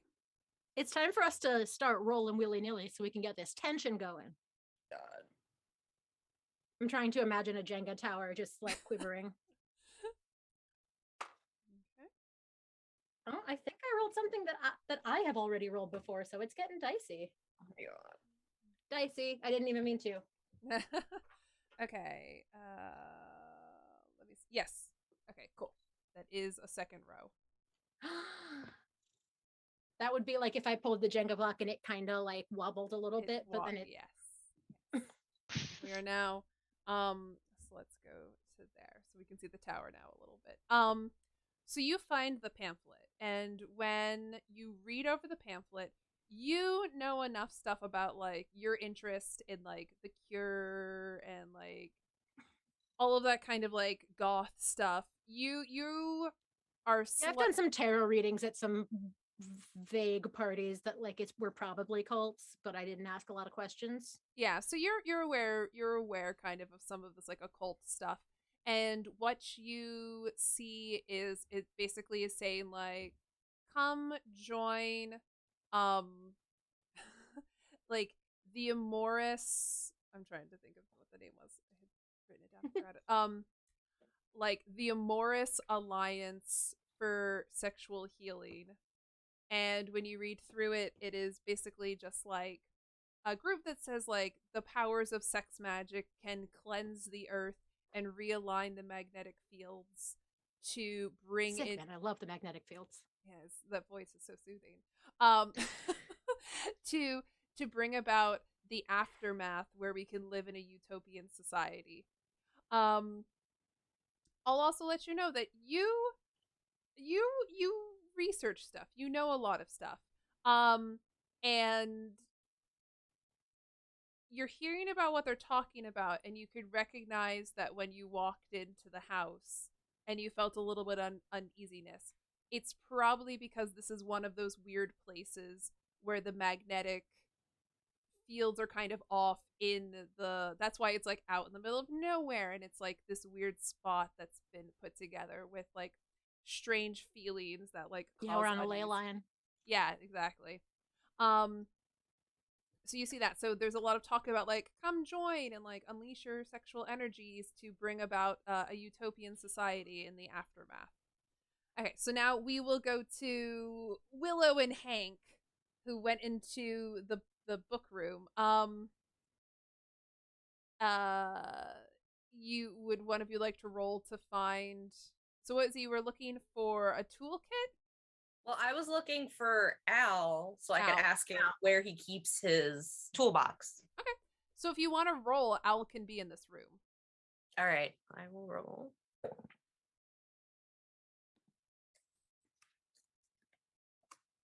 Okay. Okay, cool.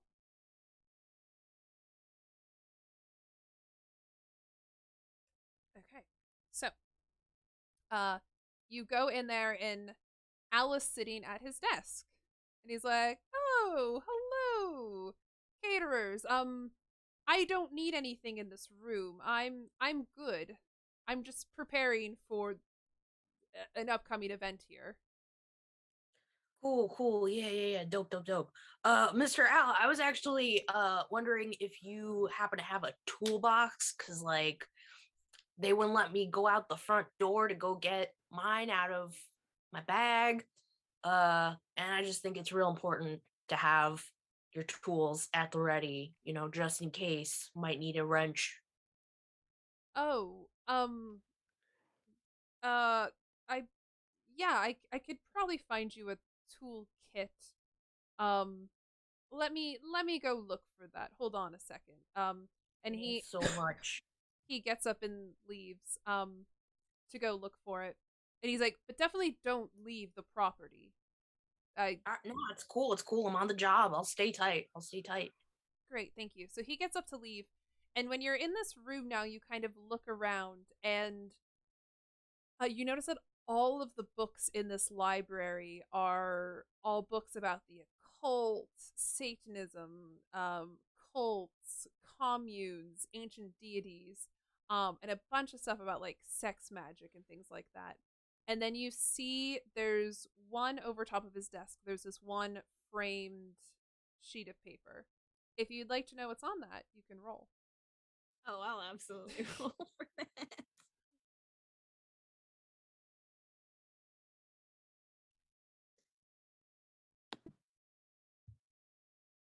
Glad we're not playing D&D. Oh, was it a 1? Yeah. Okay, wonderful. Okay, so let me bring up where the 1 is. Okay.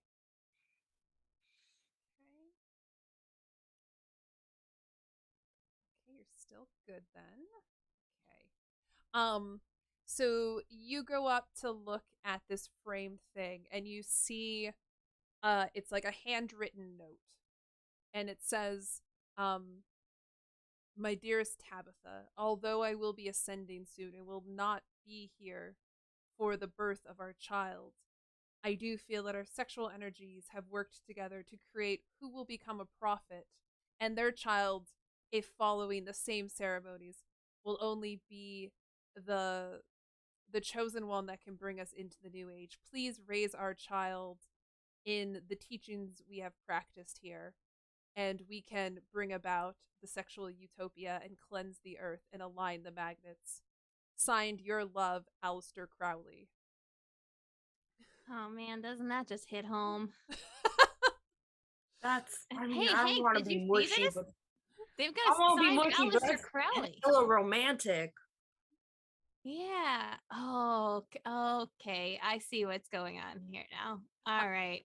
And at this point, Yeah. Al comes back in with like a toolbox, and just like, "Oh, here you go, son. You said you needed this." And he sees you saying, he's like, "Oh, yeah, you're seeing the letter from my grandfather." Yeah. Way weird how lineages work like that. So you know my dad. Somebody said that you knew my dad, Kirk Von Colt, that like you guys were friends. "Oh yeah, Kirk's around here somewhere. I think he's getting ready for the ceremony." So then, I don't remember him saying he had a child. I mean, we've never met before, but I mean, it's pretty big coincidence that like we're both here, right? Like this is some cosmic alignment, especially on a night when you're trying to create a harmonic magnetic resonance. Like, wow, this is huge. Oh, so great. So then you're gonna help with the ceremony, right? I mean, well, like, I don't know if I'm allowed to because I had to sign an NDA, whatever that is. And I think there's a conflict of interest. So I don't know if I can, like, act. I was told, like, I can't actively partake in the ceremony. but like obviously I'm here as a support, like if people need snacks, if they need to stay hydrated. Actually I did save the pickle juice because like the electrolytes in pickle juice is honestly going to be better for you than like anything that you could otherwise drink. So I do actually have pickle juice shots for people. You know, and like I'm here to just like be a calming sense of like a good reflector for the energy that's being created. And also I get to meet my dad. It's going to be so awesome. Yeah, totally. It's gonna be great. So, I mean, if you're familiar with this and like, hey, you look like you could be up for this too. Yeah, it's just gonna be a simple ceremony. Once we can get each of the different rooms here up to their quota, there's 20 people in each room. Once we get 20 orgasms in each of the different rooms, that will give us enough sexual energy that then we can go on to the ceremony where we can align the magnets. And it's so nice to hear somebody who understands. I know we've gotten so many warnings from the geologists that once we align these magnetic fields, that it's just going to cause a series of earthquakes and completely destroy all of California and destroy the forests around here, and it could possibly tilt the axis of the earth and end all of the humanity and life here. But I mean, there's that like 1% shot that it's really going to work. And I think those are good odds, right? I mean, When I think Hank- that if you're doing a positive, like magnetic resonance, like then you can't have a bad outcome, right, Hank? Lilac energy, man. When Hank hears the words 20 orgasms, he gets like a very anime nosebleed and just like geyser shoots out of his nose. And he's like, oh my God, I'm so sorry. I have to go right now. Oh, okay. I hope you're okay, Hank. The first aid kit is by the bar. He like runs for the bar. Great. Okay, so like about my dad though. Okay. So let's go to Sinclair now. So Sinclair, you go into the furniture room. And what are you doing there? I'm making a beeline for Pete, and I'm gonna walk up to him and say, "Hey, Presley. So, like, what's really going on here?" He goes, my name's Paul. I'm a couch. Yeah, I got that part, but like, I think something else is happening, and like, battery ass guy is the least weird thing that's going on. And I gotta be honest, like, the people I came with are weirder than anybody I've seen today, including Ottoman guy. So it's just been a time.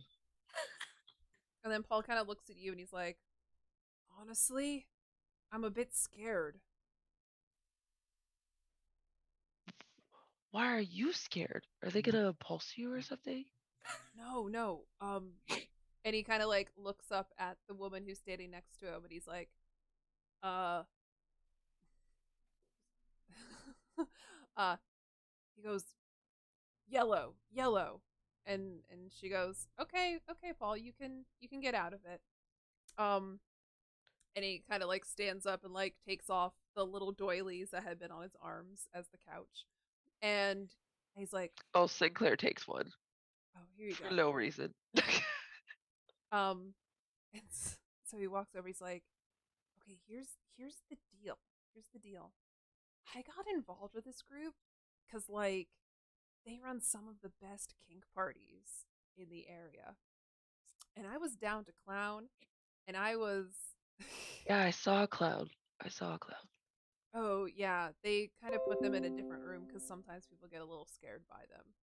So, uh, sex clowns. You either love them or hate them.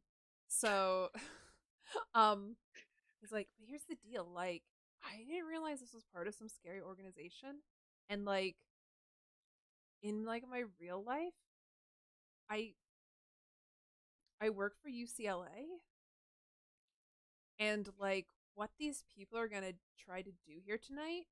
Sinclair has no clue what that is. She just let that blow right over her head, like, yeah. Okay. So, like, I've run the numbers and I've studied it, and what they might be trying to do might actually, like, bring about the end of days. Like, this might have some serious geological things. that could really screw everything up. And I really think we need to stop this because this is getting into some dangerous situations here. End of days. Like an apocalypse? Oh, so not like Friday. No. Like, did you see Mad Max Fury Road? Okay. Which one was that? It's the one with Charlize Theron where she has her head shaved. Anyway, okay, we're missing the No. okay. Where's the point? Is we need to Is it stop. good? Should we see it before? Should I go try to see it No. before What we need to Friday? do? Okay. What? How about this? When we finish, I will rent you. I won't even rent you. I'll let you borrow my copy of it. Sound good? Oh, hey, that's awesome. Oh, Cool. thank you. So here's what we need to do, Sinclair. We need to stop all of what's happening in each of these rooms. So I need you and your friends to ruin the scenes in each of these rooms. But That is the opposite of what I was told to do. Preston. Okay, what if I get fired if we don't stop this, it won't matter if you have a job because we might all be dead. on Friday, right? You know, you're really lucky that it happens to be Friday today. So yes, on Friday, we might all be dead. So Fuck. I need you and your friends to Fuck. help me Okay. to ruin. Each of them needs to go and ruin the kink scene that is happening in those rooms. But you can't make it too obvious because there's these, and he like kind of beckons towards the guy in the hood, like in the robes, stayed at the door. He's like, Yeah, who is that? those are the She just like points. and he just puts your hands down. Is like, well, actually, no, okay, I won't let you. Is like, yeah, if they catch on that you're trying to stop these scenes from happening, I don't know what they're gonna do to you, but it's not gonna be good.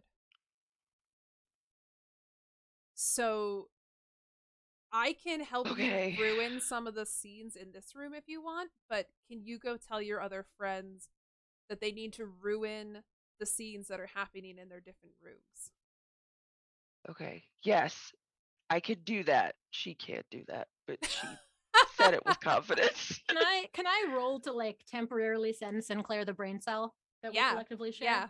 You could, or do you just want to come into the room because you found the pamphlet? Oh, I'll join. Yeah. Okay, so you saunter After up. reading my pamphlet. Yeah, so you saunter up and you hear all of this, and it's just like, oh, good. So you can help too. Which room were you in? Oh man. Well, I was in a rope room, but I have a huge concern because I know from the the dabbling of proton work that I've been doing that there's some people where ruining is like their whole kink. It's true, but we have to do the odds that if you can come up with a creative way to make the scene unsexy enough, I think we could make this work. Okay, we just gotta really watch out for like that particular kind of sub, I guess. Yeah. Or Because just there's some people, if you ruin it, they like it. This is what I've learned. It's true. But if you can just make the room unsexy enough, I think we can stop this cataclysmic disaster. Honestly, I think the rope room we might be set because like Hank is already on his way there with his toolbox to like inspect and make sure that their rigging is up to standards. Like I feel like he's kind of got that. Although I don't think he is he's really gonna make sexy the to room look at. unsexy though. He's not gonna make the room. We gotta go. Well, like help he's him. gonna keep talking about protocol, but we just have to make sure people aren't getting lustful at him. Yeah, but yeah. Maybe we all go on security detail for Paul while he does like a safety evaluation. You can for the- tune out what he's saying. You can hear the woman before that had taken Paul out of the scene. It's just like, excuse me, couch, I would like to sit down. And Paul's like, yeah. Oh, Phil, that's your cue, Phil. Yeah, We got it. We got this. I need to go. I am gonna try to get out of this, and I'm gonna try to figure out what I can do. But please, I beg of you, please stop these scenes from being sexy. All right, you go be the least sexy couch you can be. Well, do you all can? At this point, just I guess for sake, we can have Hank come into the room and Willow come into the room, just for time's sake. So you can. Hank has like tissues stuffed up his nose. So Yeah, I mean, I was he's fully already about to go look for Hank because I think that Hank doing like a certifiable. Well, he's got the tool belt. He's got tissues. He's a tissue walrus. He's like ready. Go Well, inspect these rigs. Yeah, we'll do this. And Hank, you go to pick up a tissue off of one of the side tables, and then you notice that it's a person. He gets a nosebleed out of the other nostril. Hank, Don't bleed on the guy. Hank, you gotta bring it down, man. Lilac It's energy. hard. It's I'm so sure deep. they come on, Get Hank. I'm This sure they is- buffed that Wait, thing. man, your Yeah, I go to the energy is, corner like, and get one of the chucks you put tangerine down for right messy now. play. Just like put it under Hank. Yeah.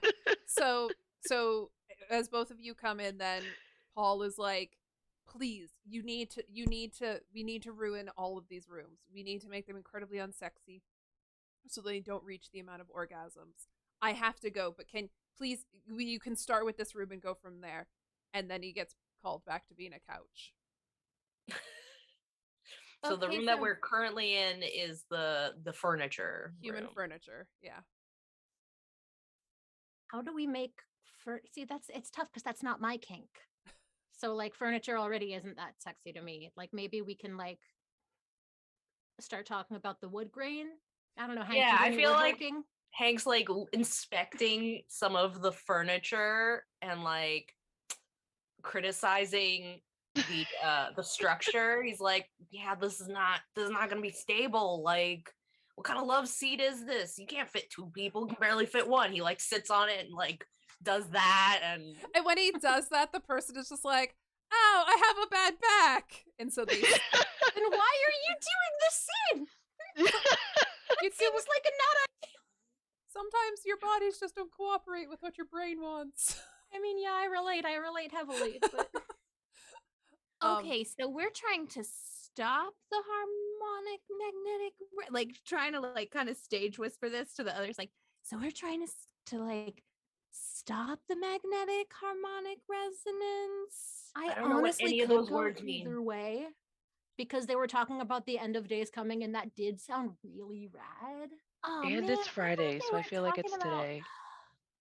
They were saying like the whole world was going to be better, but like I don't want to start an apocalypse. Like my ride doesn't get here for 3 more years. So okay, Hank, I have an idea and I think you're really going to like it because it's going to be good practice for your for like the first time you get on a union set, right? Okay, so you know how like in unions, like you have to take breaks and stuff, right? So what if, Hank, you put all of your union knowledge into being like the manager, and you could tell people when their union breaks are, so that like everybody's following union regulations, and then when people would have to take breaks, then it's like not very sexy, but it does help people stay hydrated, and then we would just be like helping everybody.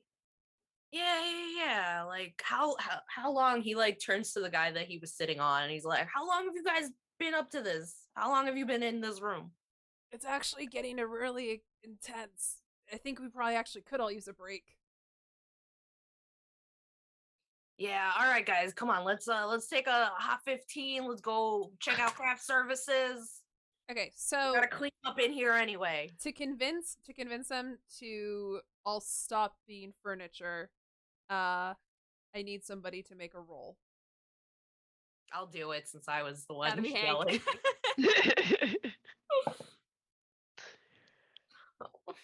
Unless something bad happens, and I'll feel really bad. Oh no! Okay. So that's the second column. Ooh. Okay.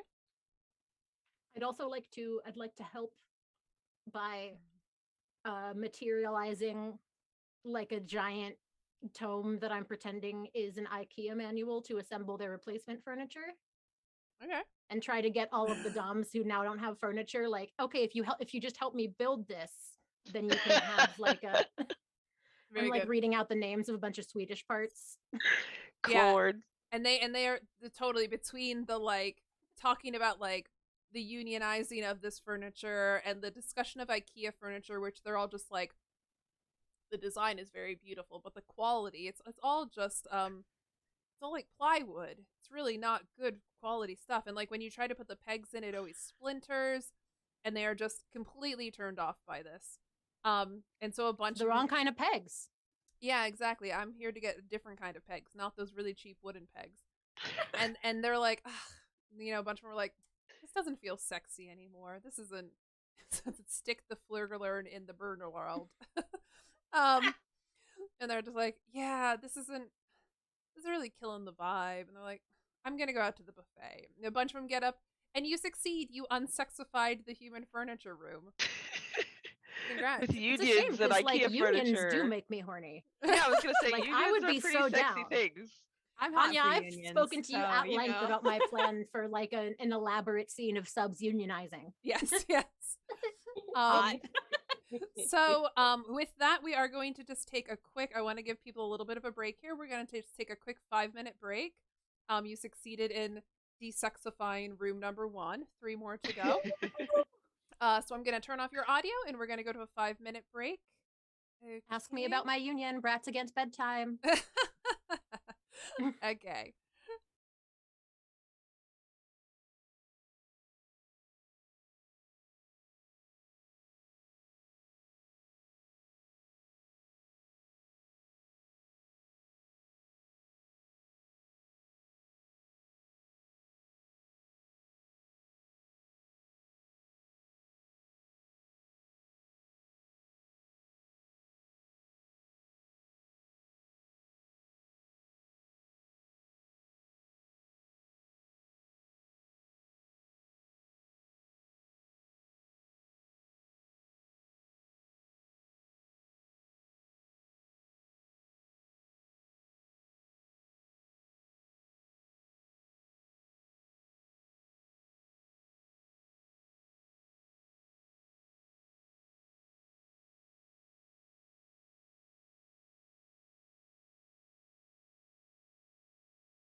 Okay, everybody, we are going to get started again.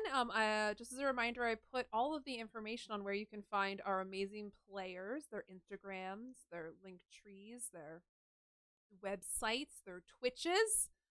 Make sure to follow. Oh, I'm sorry, Rain. I'm sorry I scared you.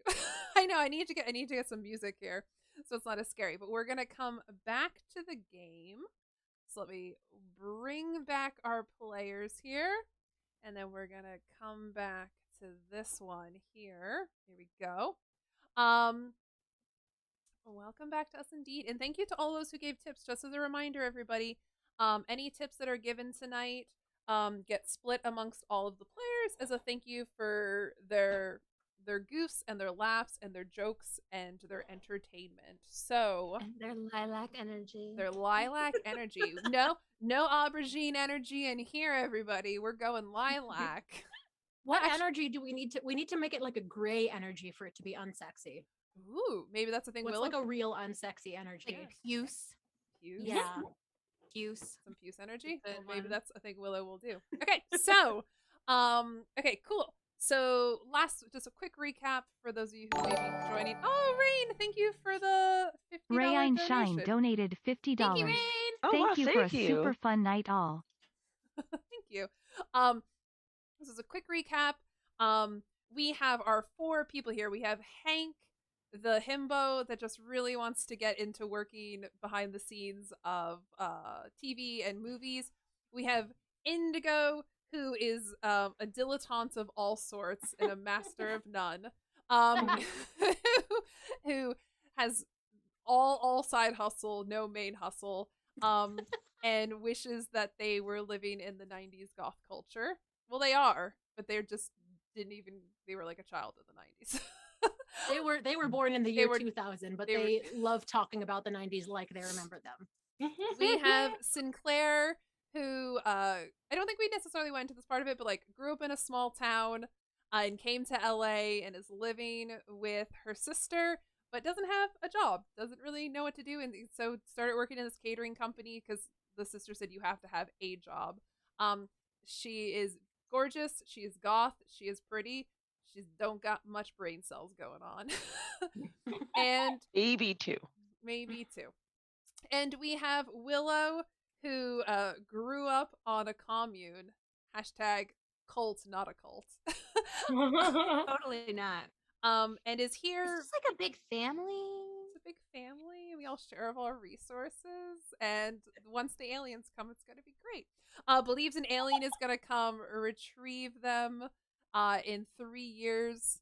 But is currently trying to find their dad, who they did find out is here.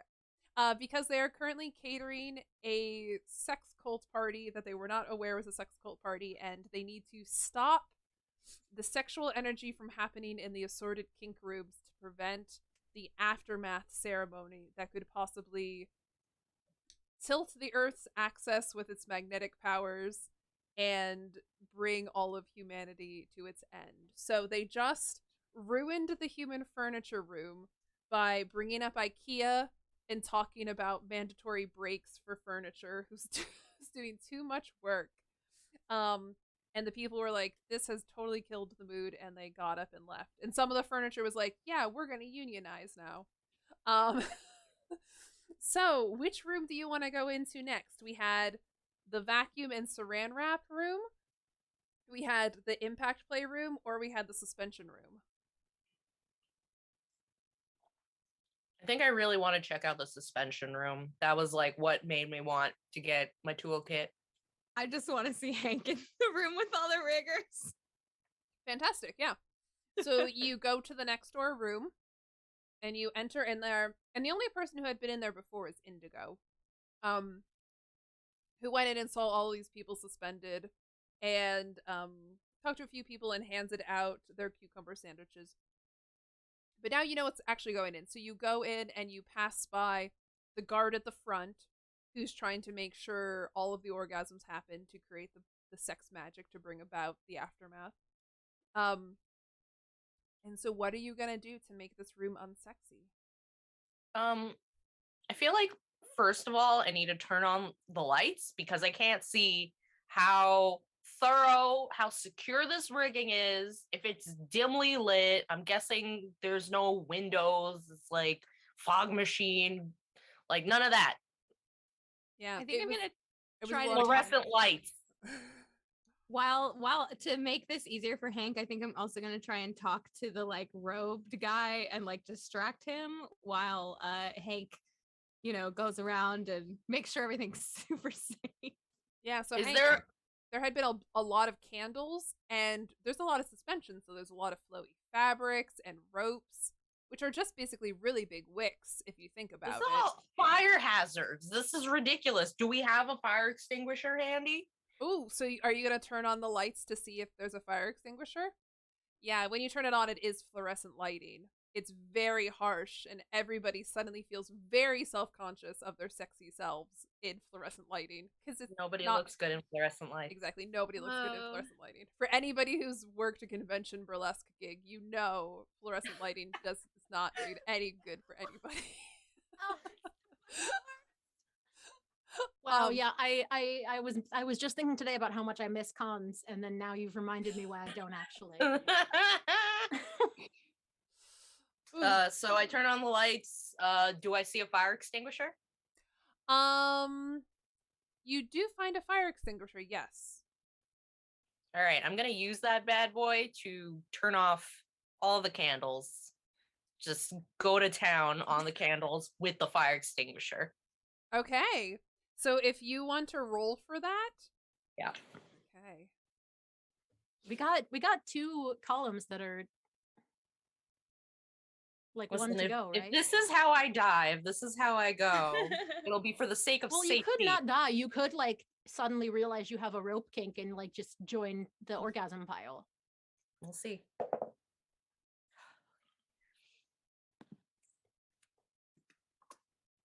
I'm like Okay. watching Twitch on my phone to see the little Jenga tower and see our imminent demise. Okay.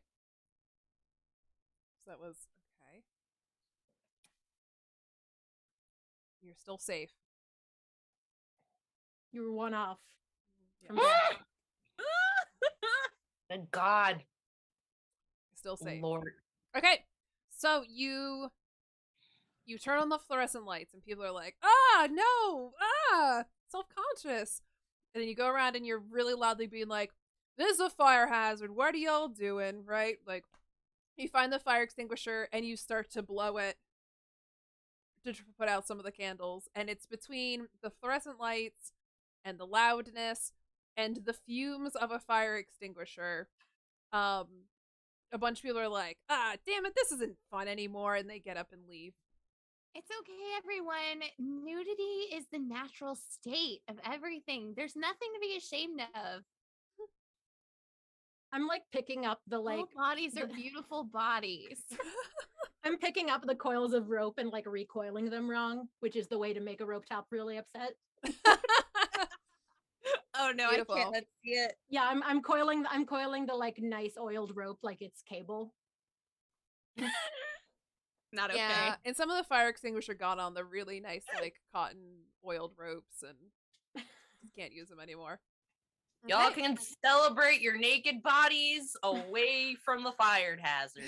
Go get a snack. Take 5. I love this Ricky Mitsui energy. It's strong. It's Ricky strong. Ricky Matsui Matsui with has like a Hank splash of Duck energy. Newton. A little bit, yeah. Okay, so you have 2 rooms left. Which one do you want to go to next? You have the vacuum latex saran wrap room, and you have the impact playroom.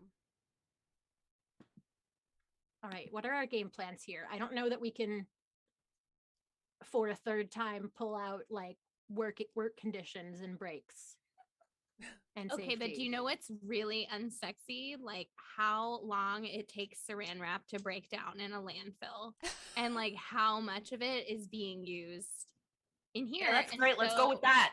Yeah, like maybe Let's go we talk just about start- the environment. We should tell them this. And I can also, as a reminder, as a benevolent GM, Indigo did put on some pretty sharp heels before. Oh, true. So I do have those on. Thank you for reminding me. you're welcome. When you said it, I was like, this We'll come back later. Cool. So you enter this vacuum room, saran wrap room, where people are doing sensory deprivation and like airlocking each other and stuff like that. And so what's the plan? We're gonna talk about. I think I want to go up to like whoever has kind of like the most saran wrap like on them physically. And I want to go up to them and be like, hey, I know this is probably not like a great time to talk about this, but I just wanted to ask if you had considered a biodegradable alternative to saran wrap. They are so saran wrapped they kind of like they mumble, but they are completely covered and their ears are covered by saran wrap, so they can't hear you. So if you want to have them hear, you can unsaran wrap part of them, but that will be a roll. Is there like do they have like a handler like next to them or like? They do, but then you'd have to convince the handler to do it. I realize that like he's not hearing it, so I'm like, okay. And I like look at the handler. What is it like? What is a handler? What is it like? What do they look like? What's their vibe? They are wearing a latex nurse's outfit.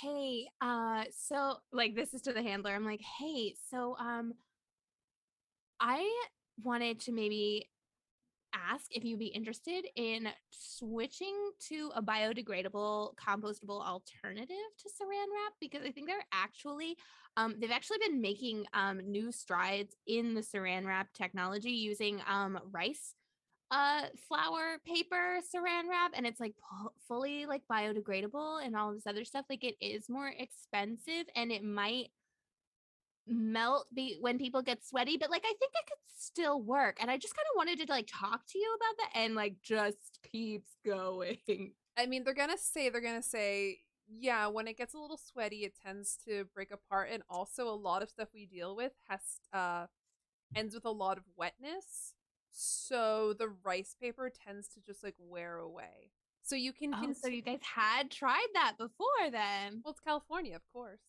Oh my god, yeah, that's like so cool. Like gets kind of sidetracked from Can I clock some of the people who seems like they may actually be the most like eco-friendly around? There was like a nice like flower lady, like yeah, there was the one that has like the dreads and she has like some flowers in her hair, and she was the Cool. what did I say? The vegan macro who's on keto. There's nothing left. I'm on an all air diet. Yeah, I'm gonna go up to someone who like looks like they're like, especially if anyone gets any indignant and they're like, I'm wearing vegan leather, then I want to go up to that person and be like, well, actually, you know what vegan leather is? It's plastic. And if you were really committed to sustainability, you would be buying secondhand leather because it is more durable. And just try to like one up the whatever activist is there. Sure, if you want to I'll give like Willow as an assist with that. If you would like to roll for convincing them that all of the plastics that they're using is going to be bad for the environment. Yes, but I need the stream's opinion on which die I should roll. I've got this glittery one, and I've got this glittery transy one, and then I've got this rainbow one. Ooh, rainbow. Rainbow is the choice. All right, cool. So if I die, it's your fault. Okay.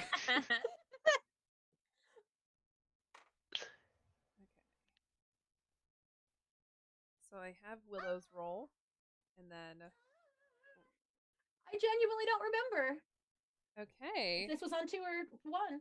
Okay, so we're gonna first start with, let me go back here. I'm gonna do it as this one with the big dread tower on the chat so you can see it. So the first one was the 9 from Willow. Da, da, da, da, da. Dun, dun, dun. Gonna be okay.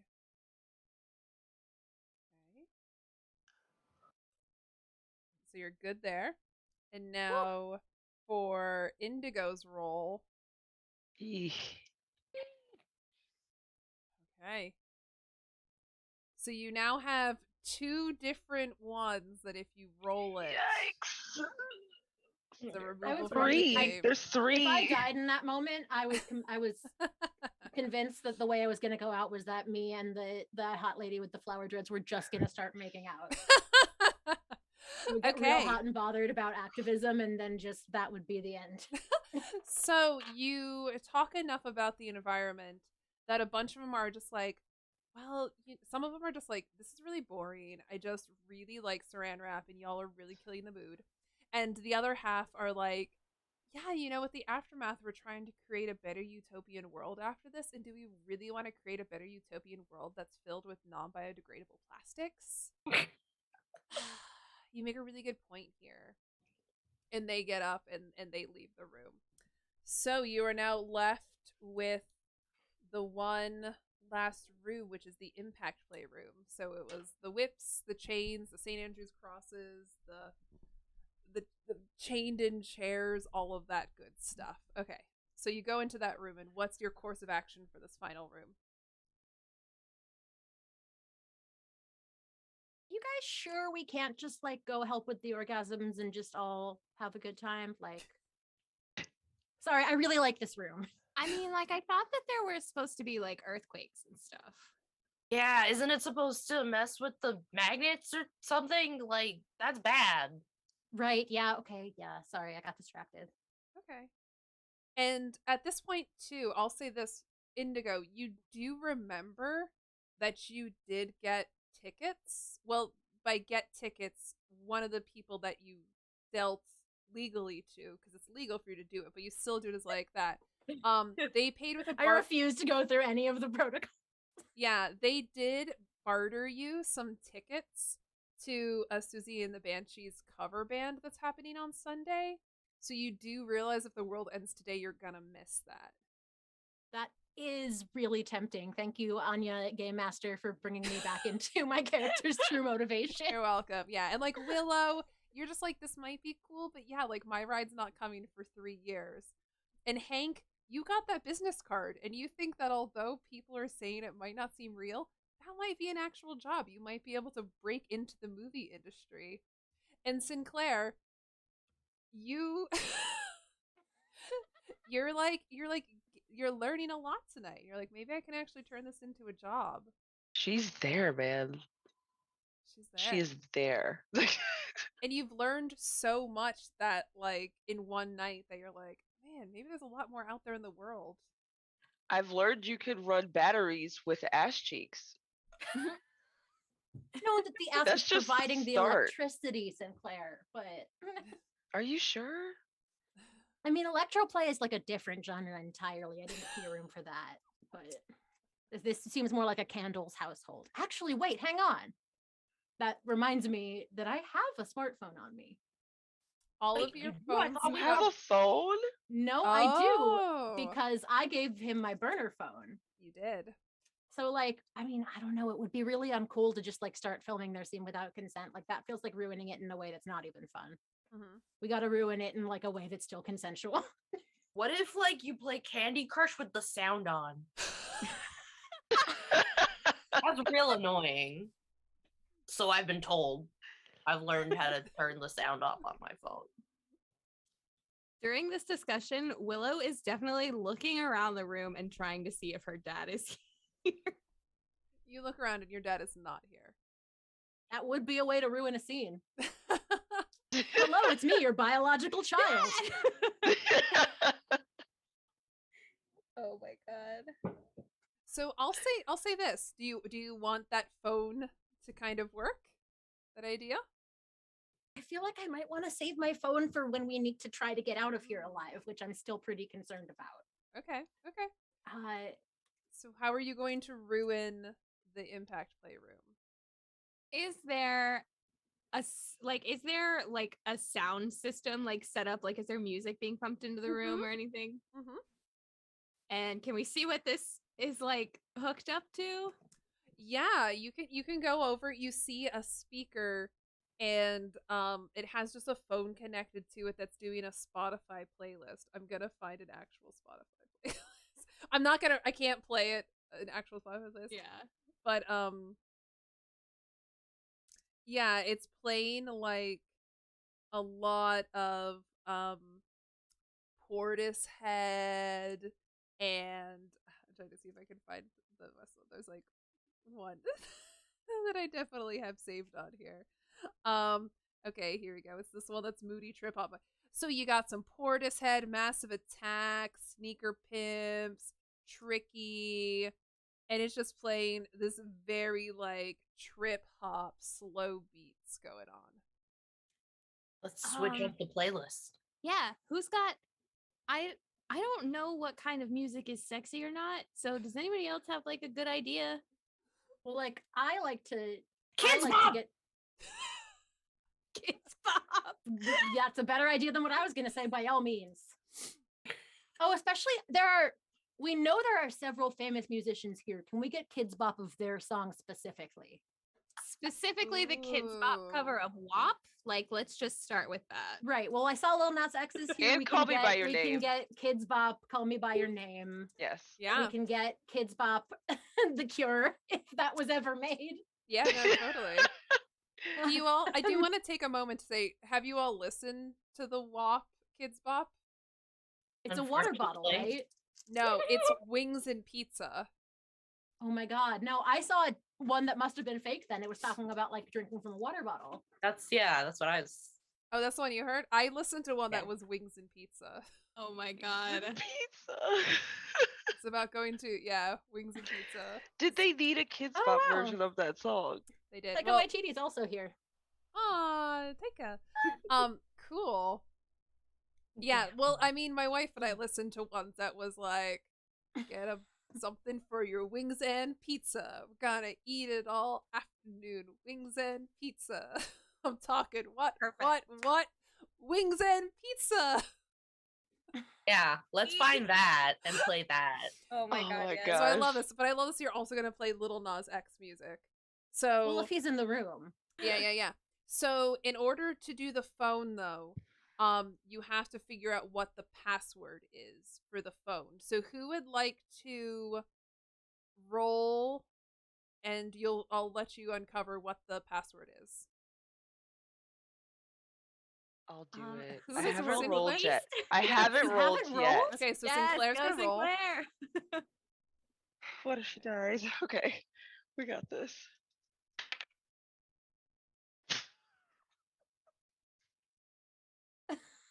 Uh-oh. Okay. This feels appropriate. Okay. Oh, Okay. no. Okay. So, oh no. That's why I said oh Oh no. So here's what we're gonna say. no. Oh, I cannot wait to hear this. So Sinclair, you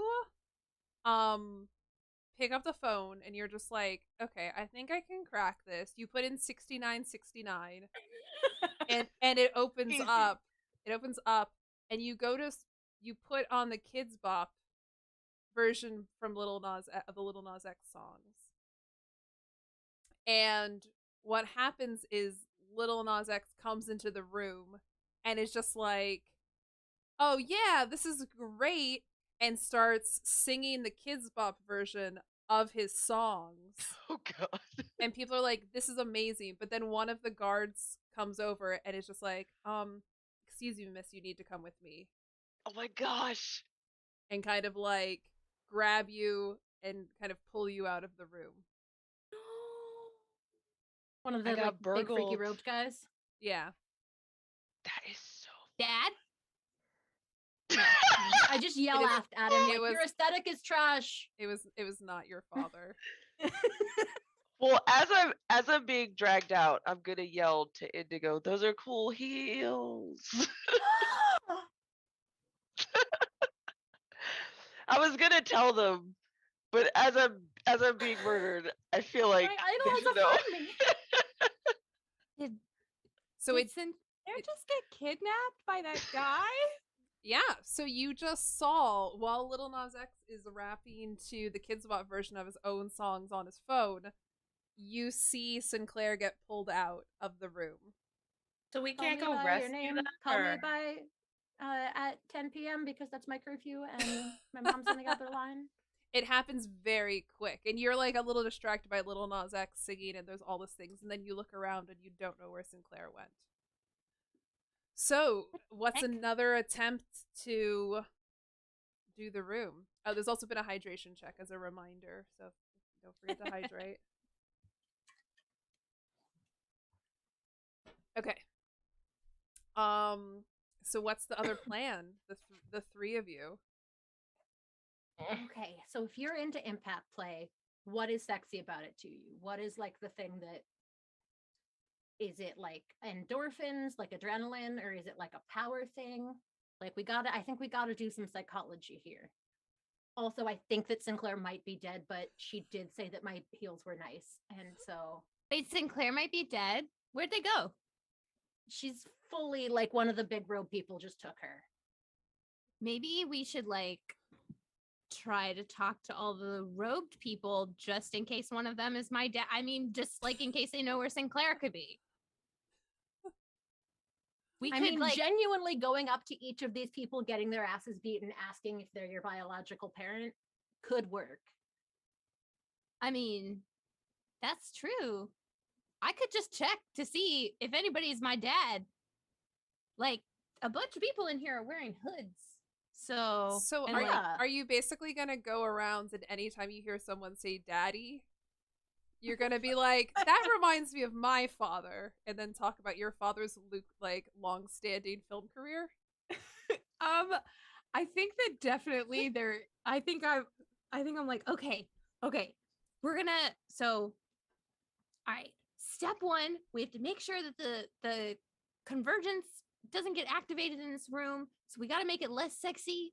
And step two, we gotta go find Sinclair. So everybody split up and just if I've learned anything, it's that if you talk to someone for a long time and they start making this face, they are not interested in what you're saying and it is not sexy. So if we all just go and do that, and you just wait for them to like make the face or maybe like a sound or like sometimes people will go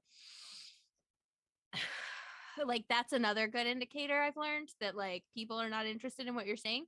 So just go and we'll just start talking to them. And I've also noticed that like if you make stuff really like if you talk about like the details of stuff, like ask them how like if they need to count, I don't know, just ask a lot of questions and I feel like that usually takes people out of what they're doing.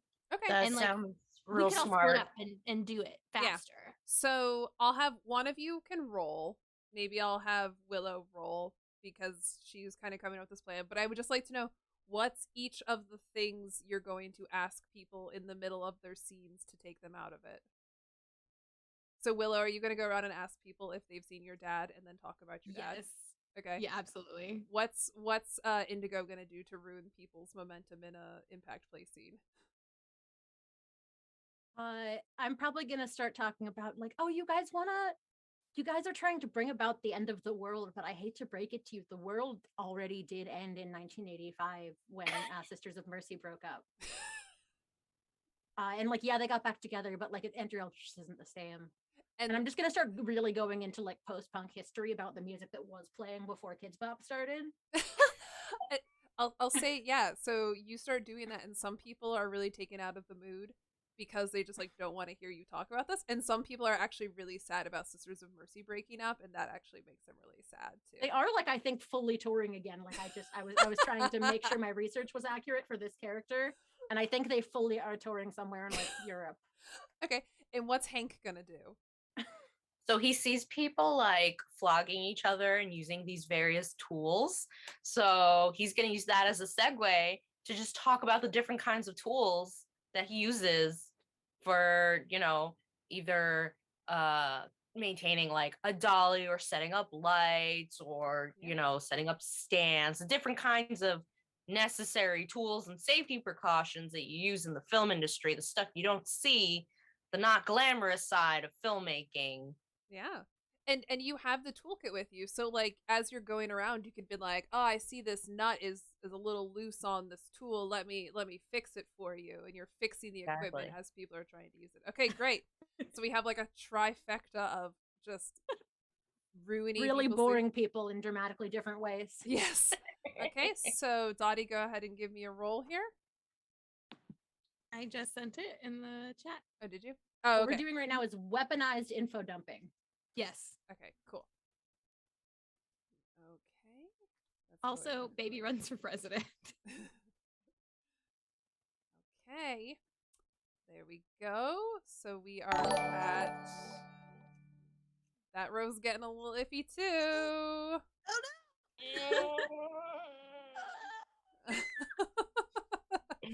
Okay.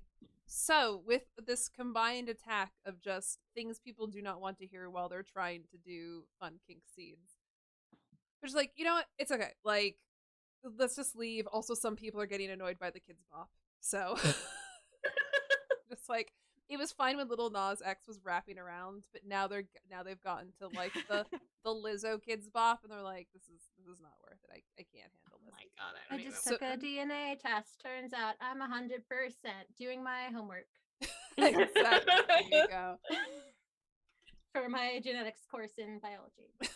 So they all kind of leave. So you go back out into the main room, and it's just a bunch of people milling around. A lot of people have like put on their clothes. Your boss had brought out the desserts for the buffet and like some coffee and stuff like that. And it's just people milling about, and you can tell like the sex party mood has been ruined.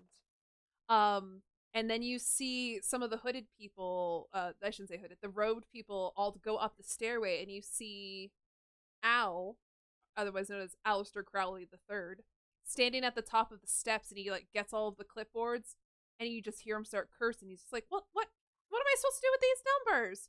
We have like 3, 8, 10, 5. We're not anywhere as close. What are we supposed to do with this? And you can hear some of the party members are kind of murmuring, and some are just like, whatever. And Alistair goes like, you know what? We're just gonna make the ceremony extra sexy. Everybody upstairs. Everybody upstairs. Oh, no. And he's just like, we can overcome this. I have some more stuff we can do in this final ceremony. So everybody just come on up. We're gonna try it out. We're gonna try it out. And you kind of get swept up in the crowd as everybody's going up the stairs. And also you don't know where Sinclair is. So you enter into this room, and in the room there is like a stage that's been set. There is like a little altar. There's a bunch of candles. There's a bunch of prisms hanging from the air, from the ceiling. But you also see a basket of tennis balls, and you see a little water fountain, and you see a little square of astroturf. And Al gets up on the top of the stage. He's like, everybody, we did not have the orgasm output I was expecting tonight, but I think Quiet. I think we can still do it. I think we can still do it. And he goes, bring in the pups. And with that, you see a bunch of different play pups kind of come up onto the stage and curl up at his feet. And he's like, okay, everybody, I think we can still do this. I think we all just have to think our sexiest thoughts, and we'll do it. And with that, Willow, you see a very familiar man walk on stage. And following behind him is Sinclair. But they have put her in fox ears and a little foxtail. Oh, I'm Leia. And Al is like, I think we can still harness enough excitement. Let's do a fox chase with these play pups. Oh, fuck. Am I like in the crowd or like near the stage? Like, yeah, you've kind of gotten like you've all been kind of swept into this room. Like the stage is a little bit elevated, So everybody's just kind of standing around, and people are like, "Oh, that'll be fun. Yeah, let's give these little pups a chance to like really show off their muster, and they can like chase after this fox." During all of this, I have like shoved, like muscled my way up to the front of the stage, and I get there and I see like Sinclair, and I'm like, Sinclair, your ears are really cute. Also, I think that's my dad. And I say dad like maybe a little too loud, maybe a little bit on purpose, trying to like get him to turn around and like see. I'm like standing at the like base of the stage, like, Oh, hey Willow, what's up? This is your dad? I don't are you okay, Sinclair? There's a lot going on right now. I think those pups are gonna chase me. And all the pups start barking in their little pup masks. Willow, get your dad. Hey, Kirk von Colt. And he goes, he turns around. Yes, what can I do You're for my you? dad. It's like, that can't be. I have no children. No, do you remember Melody Merriweather in 1999 in Colorado? And he like kind of comes down and he like kneels down in front of us. He's like, kid, I hate to break it to you, but there's been a lot of melodies, if you know what I'm saying. I mean, yeah, like I totally get that, right? Like that's just the kind of energy that you have. But you were at my home ranch in Colorado doing character research for Kingdom Come 2, and you met my mom. That's Melody Merriweather, and I'm your kid. I've been trying to get close to you, but like, man, your security is like really awesome. You did a really good job hiring those guys. Wow. But yeah, Doesn't everyone like in the crowd like, isn't this so sexy and cool? Don't you all really want to just jerk off right now? Yeah, a bunch of people are just like, this is beautiful and wholesome, and I am really having difficulty feeling turned on right now. I actually came out to LA. I joined this catering company because I know that you used to work for this catering company like 30 years ago or whatever, like before you got your big break and became like a super huge movie star and stuff. And so I came to join this catering company so that I could like get enough money so that maybe we could get like a DNA test or something. Cause if you're the dad of a star child, like you can go with us when we leave, right? So like I wanted to make sure that you knew like if you wanted to go with us like when our ride gets here in like 3 years, man. If you want a positive reaction out of him, roll. Yes. It's the only thing. Oh no. It's the only thing Willow's ever wanted.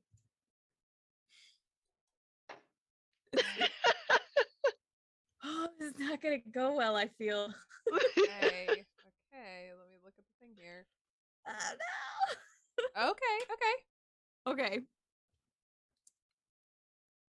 Okay, you're still good. But that row's also looking very short now. And he goes, wait, Star Child? Yeah. I'm from the Star Child Ranch. Oh, wow. That Melody. Oh my Yeah. goodness, she never told me. No, man, like she didn't want to like burden you since like you didn't sign up for that or anything. Like it was this like really beautiful like unplanned like cosmic accident, right? And like, you know, sometimes the universe like puts two people together, but maybe they're not meant to like be together, like they just come together for like a beautiful moment, and then like you can wind up, but I just wanted to make sure that like you could go with us. He bends down and he just puts a finger to your lips. He's like, what's your name, child? My name is Willow Mustang McCorbin. He has a moment where he collects himself and he's like, you know, Hollywood's weird, and I've put a lot of my energy into this group right here. But, you know, Melody was telling me about it as I was getting prepared to film Kingdom Come 2. And I really clicks, and I mean, it stuck with me, and I really felt like something magical happened there. And I think you're that magical thing. Come up here, kid. Sinclair tries to start a chant that's like, Willow's dad, Willow's dad. Willow's dad. Willow's dad. Yeah. Indigo is in the Talking crowd, about- like frantically, like, okay, this is a one-time thing. Like, please, if you do impregnate someone, like, you should absolutely take responsibility. And like, oh, so much back child support, certainly. Like, please, if there are condoms here, like, if you're gonna have orgasms that end the world, like, at least wrap them up. Like, please. Indigo and Hank, do you want to try to get the chant going to really kill the Yeah. mood?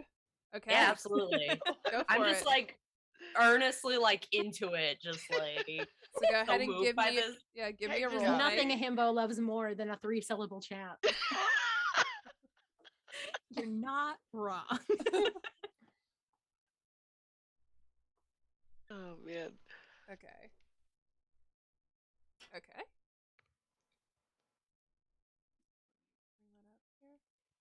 Oh my god, I just saw in chat where so Jackson where he said he's Sinclair. That's right when he let her out on like the leash. I was like, Okay. Hank is safe. Hank is just like so incredibly touched by this moment. It's just Willow's dad. Willow's dad. Willow's, and everybody looks around and sees this like very honest, wholesome guy chanting it. And they get caught up in the moment too, and they're all just like, yes, it's so beautiful. It's so beautiful.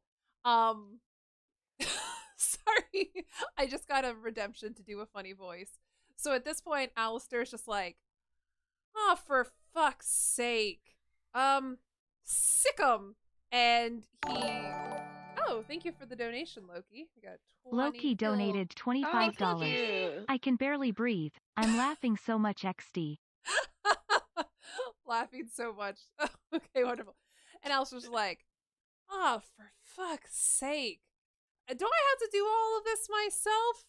And goes, sick 'em, and directs the pups to chase after Hank and Willow and Indigo and Sinclair. So at this point, you have two options. You can try to outrun the pups, or you can try to find a way to stop the pups. anyone have peanut butter? We're caterers, shouldn't we have one? That's actually a good point. I'm gonna We have should, to make do yeah. with this ranch dressing. And I'm like the sorry. bacon that was wrapped around the shrimp. You do have a bunch of small treats, little bite-sized treats. We just throw them? Well, you don't have That's them the problem. on. You don't have. We them don't have on them you. with us. We'd have to But you could, if you lead wanted them to the food. Yeah, you could run down to the buffet table and maybe throw the treats somewhere. Yeah, let's do that. Okay. Yeah, So- let's- I have an alternate plan. Just let me know when you okay, want. please pitch it. Oh no, it's like something Willow's gonna wind up doing separately that is Oh, equally okay. bad. So I have a Sure. meanwhile that we can come back to. That's okay. So we can have Hank, Indigo, and Sinclair run down the steps and pick up some of these little bite-sized hors d'oeuvres and desserts and stuff like that. And where do you want to throw them? I mean, the pups are all running at Sinclair right now, so the opposite direction. Okay. Maybe Can we do throw you them want the at pups- Alistair so that they attack Al? I mean, how like vicious are these pups? Like, are they mostly gonna come at like nuzzle, or are they bloodthirsty? they're not bloodthirsty, but they're definitely some big muscular pups. So they're definitely gonna like pin down whoever they land on. So if you wanted to put them on Alistair, you could and have Alistair pinned down. Yeah, let's do I that. think that's useful. Oh, that sounds like Okay. a good idea. Who's gonna roll for that? Hank or Indigo? Sinclair Dottie. can't. Sinclair is Not the Curly fox, fox. girl. I will. I have it in a minute. Okay. I think I am I'm like as we're like throwing the trees. I think I'm having Hank do the actual throwing because he's strong, but I'm doing a lot of the verbal encouraging of the dogs. Yeah, go for It's it. just like, oh, who's good boys? You're all such good boys going and getting Yeah. the tree. And I'm like also kind of maybe scratching Hank's ear a little bit, like, you're a good boy. Like I got a little confused, sidetracked. Wonderful. Maybe we're wonderful. both discovering something, but Okay. that went on the floor. Let me try that Floor. again. I didn't see what it said on the floor. That is, I think that's okay. Okay, let's bring it up here. Oh, yep. Okay. The top's looking real rough now. no. Table's getting real It's small. like a little treacherous in here. Yeah, so the way I'm gonna do it is that if you get removed, like, I'm still gonna let Sinclair here talk and do stuff, but Sinclair can't do any of the moves. So, if it gets to the point where all of you are pulled, then no one can do the moves anymore, right?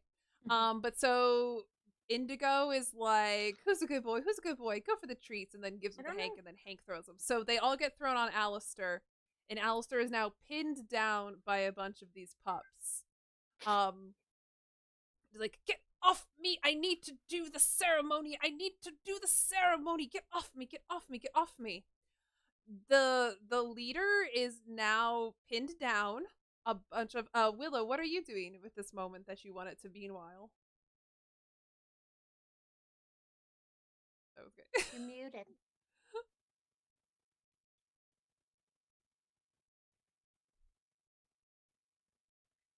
Oop, Willow, you're muted. Willow, you're I muted. think you're muted. There's a random alarm going off on my computer for no reason. Oh, no. Please. Okay, we can come back. Oh, okay. It was all the magic, the sex magic. The computer said it's the content's getting too sexy. Yeah, the magnets aligned on your computer. Magnets and computers not a good match historically. All right. Well, while they're dealing with that, I'm also like start to lay the foundation for my backup plan, Okay. which is that if there's people who were going to be like, because the main crowd of the room was not pups, the main crowd of people were going to be like, I guess, jerking off and watching the pups was the general vibe. It was just, I think Which it was is the just, orgasm yeah, count? it was just a general, like, if Alistair can get enough people excited in the crowd for the ceremony, it could maybe work. The pups are more so like protection for him. Okay. I am using an old cell phone for my webcam, and apparently there were alarms set on it. So I would just like to apologize. 'Cause it made my Spotify try to turn on 3 different devices. So My God. Wow. good times. Wow, Impressive. Anya, you said that the tech got glitchy at this mansion, but we really didn't know. Yeah, exactly. Okay, so what's Willow doing? So as they're like throwing the treats, like doing all this stuff, Willow jumps up onto the stage in front of her dad, like between her dad and the like rest of it, and takes The this pup like pile. aggressive like Krav Maga stance and turns around to her dad and says, "Don't worry, Dad, I've watched all of your movies." um, and it's like getting ready to like fend off any like cultists or party goers. Fantastic. Yeah. Do you want to be that you, while Alistair Crowley the Third is trying to stand up, you give him a 1-2 punch? Oh yeah, let's knock do him out? it. Okay, let's roll to see how good you've learned Krav Maga from your dad's From movies. watching, not even From action movies, watching action action movies movies. sequels exclusively, it sounded like. Excellent. Okay, here's my roll. I don't think he was in Kingdom Oh Come 1. no! Oh no! Heroic sacrifice? Oh no! Oh my god, there's no better way to go. Honestly, true. Doing what you love. Drown in a pile of pups. So Protecting your dad. do you want? Okay, I'm gonna give this to you as a player. Do you want Willow to just be sidetracked? Or like to have something happen that Willow could no longer roll, similar to how we're doing Sinclair? Or do you want this to be Willow's moment? Oh, this has got to be a moment. This shit's ridiculous. So you start doing these Krav Maga energies, and you're doing these motions, and as you start to do them with this special house that's on these special magnetic fields and the sexual, like the sex magic that has been happening, and your beliefs and the wholesomeness of like you reuniting with your dad, you start to do these movements, and it's kind of like a Doctor Strange moment where you do a thing and you go to do a move and it opens up a portal, and in that other side of that portal you see your alien god. What? The energy. It was too lilac. It's real. You see Willow's face just like light up in like ecstatic reverie, like, oh my god, it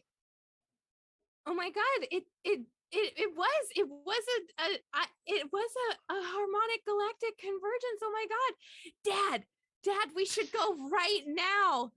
Look, I know you don't really know me, and I know that like you've had this whole other life and everything, but I just can't believe that the universe would put us here at this moment and bring these energies together and open this up for us unless it was the way home for both of us. I had to have been sent here to get you, to get everyone out of this ill-conceived, poorly planned sex cult party. Yeah. They don't even have the right glyphs on the architecture. They're just gonna cause a bunch of earthquakes. We should all go. The alien god, similar to the other person, just like shh. And I'm gonna cash in. Bretso before had cashed in do a funny voice. So this alien goes, Willow, is that you? Yes, Lord Mitzikpidaliktlikt. Yeah. Is that your dad? Is that your dad? Yeah, I found my dad. I'm so Nobody happy. believed me that you were real. They tried to tell me that aliens weren't real, and they're trying to do some weird sex cult thing. I don't know, man. I know, they're so stupid. I can't believe they didn't believe in me instead. Right? We all know I'm the one true god. I mean, I'm sorry to like summon you early, but like, It's could you give okay. us I was a just hand or I a was- ride? I was just picking the kids up from the carpool lane. It's a little awkward. But sorry, I want to admit Danny Bell donated $25. we had a donation. Still think maybe the party should have let the world end. But let's see where this Oh goes. shit! He goes, I was picking up the kids, but I can take you now if you want. Only if my dad wants to come too. He looks over, he's just like, sure, why the fuck not? I think I put I sowed the wrong seeds. This is the wrong lot. I mean, Hey. I think you sowed the right seed, but Yeah, exactly. You got room in there for me too, Lord. What was it again, Lord? Mitzikpidaliktlikt. Yeah, sure. I'll go with you. And then Hank, Indigo, and Sinclair, you see Willow walk into this little portal, and you see the dad walk into this little portal, and then it goes and disappears. We'll be back in 3 years. Can I start a slow clap? You can. Sorry, I'm there's not. one thing himbos love more than a chant. Slow clap. I'm not That's even so gonna make. beautiful. Yeah, I'm not even gonna make you roll for that. You start Thank a you, slow Danny. clap, and every so Alistair Crowley finally gets out from underneath these puppies, and it's just like, shit. I got some research to do, and we only have 3 more years to get ready for this. And he's like, he claps. He's like, everybody, sex party's off for the night. We got some research to do. We got to get ready in 3 years. So, if you haven't already signed up for the newsletter, there's a sign up sheet on the way out. Sign up, and I'll let you know when we have the next meeting here. I think we got some stuff to reevaluate. And with that, the puppies eat their snacks and they go off into their playpen, and people start to kind of come on out. So you get down, Hank, Indigo, Sinclair, you get down to the bottom of the steps, and your boss is there and was just like, oh my gosh, what happened? I got locked out. I tried to go get the refill for the chocolate fondue fountain, and I wasn't allowed back in. I think we just saved the world for 3 years. Anyway. Sinclair like starts to take her fox ears off, and then she's like, no, I'll keep him. Please tell me Indigo secretly filmed the portal on their like. Oh, Cell well, phone. Indigo started live streaming like halfway through that speech. Oh my 100%. gosh! I had my smartphone on me. The truth is out there. Yeah. I think oh my seeing how gosh. Sinclair enjoys her animal ears, I think Indigo is going to give sort of like a glance at Hank and like show that they have swiped a pair of the puppy ears and just be like, hey, I mean, if the world's not ending, then I mean, I'm going to this cool Sushi and the Banshees cover band concert on Sunday. I don't know what kind of music you listen to, but Are we doing this? Are we hanging out after this? well, that's in like several days. I'm asking you on a date, maybe. Which one of us? Sunday. This Sunday. Hank checks his calendar. I hope it's a physical calendar. Oh god, Yes, it's he so has, pocket. Like a pocket calendar. yeah, he has like a little pocketbook. It's the only way he remembers anything, and honestly, same. Because the phones are still. Yeah, we don't have our phones back yet, right? I have mine. I can Fuck, You where's my went- phone? Sinclair just go, wanders off to get her phone. you can go pick up your phones from the library now if you wanted to. But I'm still gonna use my physical calendar. Yeah, no, I'm free. Let's I'm down to clown. Well, clowns are a different. To be clear, we like kind of had a moment for a second, and I'm like asking you out with romantic intent. Is that chill? Hank suddenly gets very flustered, and he doesn't get a nosebleed, but he's just like, what? Okay. I think about Willow and all the things that they taught me about clear communication and reading social cues, and I've So learned that I should maybe be very direct with Hank. yeah. And I'll say this, Sinclair, you get your phone back and you're looking up what they're talking about because you're like, that sounds pretty cool. That sounds kind of goth. And when you go and you look on like the Facebook page, you see a thing that they're looking for dancers for on stage. And they say must bring your own costumes. I got so many of those. So you send a little Normal message. clothes. You send a little message and they're just like they're like, sweet, we looked through your Insta, we'd love to have you be one of the stage dancers. Yeah, duh. Yeah, duh. Wait, I want to go too. Can I come too? Can I come on this date too? Yeah, I mean, I'm certainly not monogamous. Like, I'm down. I don't know what that means, but I'm cool. More the merrier. Fantastic. So I'll say that. Man, if only Willow were still here. So the boss. But I think she's 3 happy. years. So the boss is like, let's get out of here. Let's pack up the equipment and let's get out of here. So he quickly starts to pack up the equipment, gets you in the thing and brings you back. On that Sunday, you all go to the cover show, and have a great time. And with that, I would like to do the epilogue that 3 years from now. Yes! Yes! Where are each of you 3 years from now? The portal opens up on Willow, where does the portal open up when he comes back? So the portal opens up in Colorado. Okay. At the Starchild Ranch. And I feel like it's one of those things where like probably the Star Children have gained a little bit of popularity in the past 3 years. Probably a lot of people were like, ugh, hoax, photoshopped, like, didn't like believe in it or whatever. Yeah, and this huge portal opens up and you see Willow and Kirk Von Colt, and obviously we went and picked up Melody, her mom, as well. And like they come out and they're like, the like ambassadors to the new planet and everything, and they're wearing these like big elaborate like stuff, and they're like, oh hey guys, oh my gosh, I'm so glad you made it. Like, her friends are there and she's like, oh man, it's gonna be so awesome. You guys are not gonna believe this new planet. It's so freaking rad and it hasn't been spoiled yet. Come on. And like opens like the big portal. Yeah, Do they have a film totally. industry?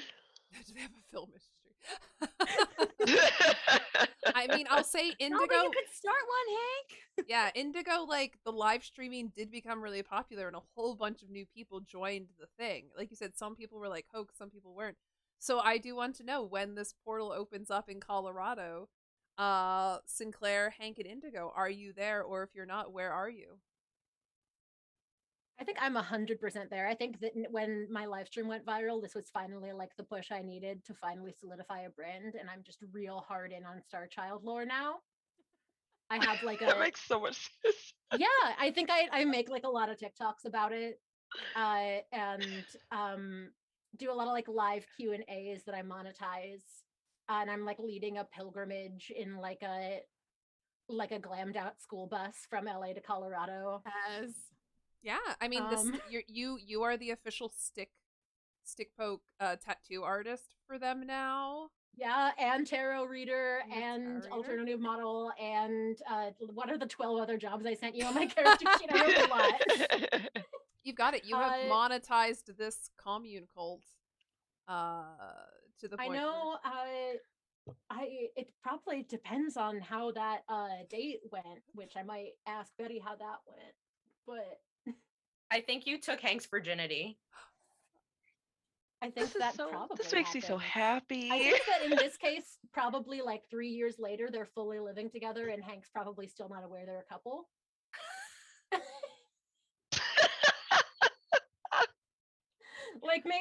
Just I don't know. There's something, whatever their relationship is. I think that Hank's still got a lot to figure out. Yeah, absolutely. So but Hank, he has made it into IATSE. He's been working hard, just stacking up those days on set, and now he's key grip. He's living the dream. He's in charge of crews, and he still has his handy dandy tool belt around his waist. Fantastic. And his pocket calendar.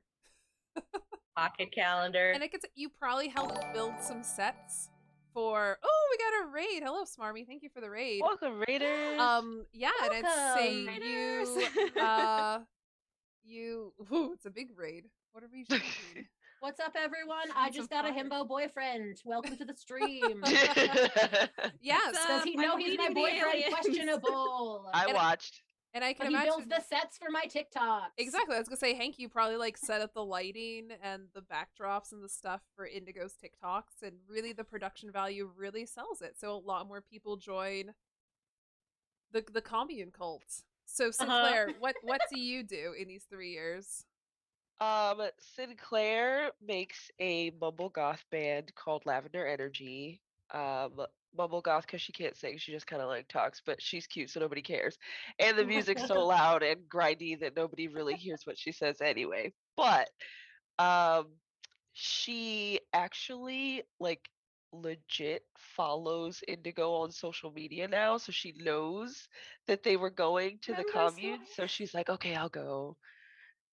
So she did like little indie band tours with her band for a while, and then she was like, guys, I gotta go. And they're like, why? And she just puts her fox ears on and she just leaves. She's like, it's time. Glad that the fox ears come back. Yeah, so that's a whole part of her thing. I'll make a point that Z said, full well the production value doesn't make TikToks popular. It's if there's cats there. And you have these fox ears, so if you show up in the background, people are like, we love cat content. And we'll always see if Take is free too. Great. So yeah, so it's the 3 years in the future. The portal opens up. Willow comes out with her dad and her mom and sees you all there. So what do you do? Willow's dad. Willow's dad.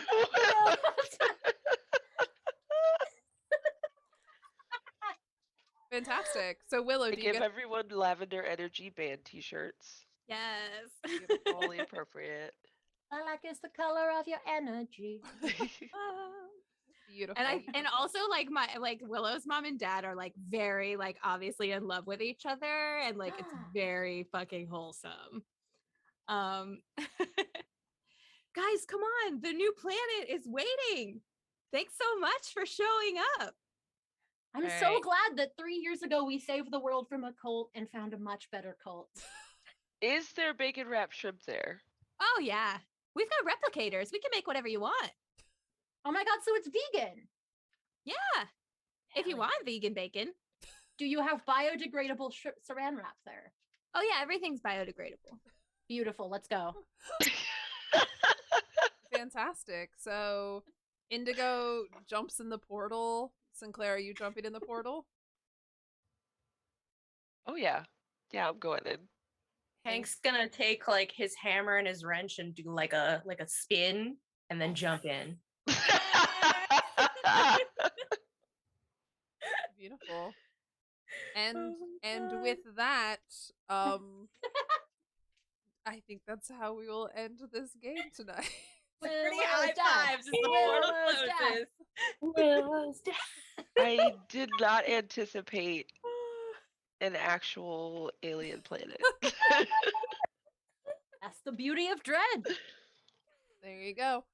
I And it's love that. so funny is that when I was telling people about this one is almost all of my horror campaigns are cults and like Lovecraftian elder gods coming out. And I was like, no, I'm not gonna have it be cults. I'm not gonna have them summon anybody. And then legit y'all had both of those things happen. It was the power of love. It's the power of love, yes. Beautiful. It was the power of love.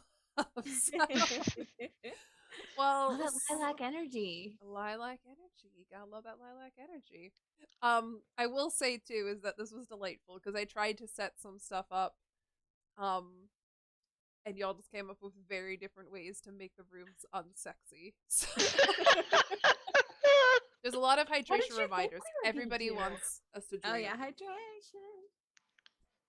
I mean, This is my world's okayest DM water bottle. love love it. Yeah, my cup was unfortunately not my good, not my. I had to put it here. I don't know. It's too. It's a little too hard. It's too cute to spook. Aww. I have a GM one. I could have used it. I totally forgot. I also have a horror one. Oh, I can actually quick do that shout out. If you ever want to buy my t-shirts or mugs that say what is it? I don't even remember. It's like thick thighs, spooky vibes, or something like that. Nice. That's awesome. Anyway, yeah, so oh, I like one of the things is like with the pups, I like specifically said that there was a big basket of tennis balls with the IB, but you did food, which was even better. For caterers, it's what we Oh, know. Yeah, you did food. What's So excellent job, everybody. Let's once again hear it for all of our amazing players tonight. Oh, once again, let me see if I can do some of these. Let me see who I can shout out directly. Of our players here, I can do a shout out here for Dottie Vox right there. Hey, that's me. I stream. I haven't been streaming for a while, but I'm jumping back into it, and I do like a very chill Bob Ross style minis painting, like Dungeons and Dragons minis painting.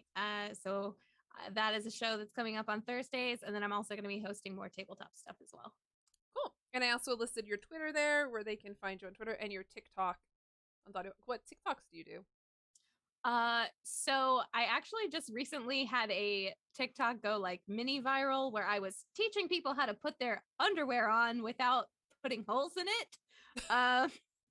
Because somebody actually Katie Osoris asked, how do you put your underwear on without putting holes in it? And I was like, I used to do burlesque. So I showed them the little, put it around your hands and slide it up thing. And I wound up with like 1,000 more followers from that. Is wild. Rad. But most of my TikTok and Twitter is just me screaming into the void, you guys. I mean, Relatable. we appreciate that too. Let me see. Okay, I don't have. Well, we'll do since we're on the Twitch one. Let's go next to Kimono.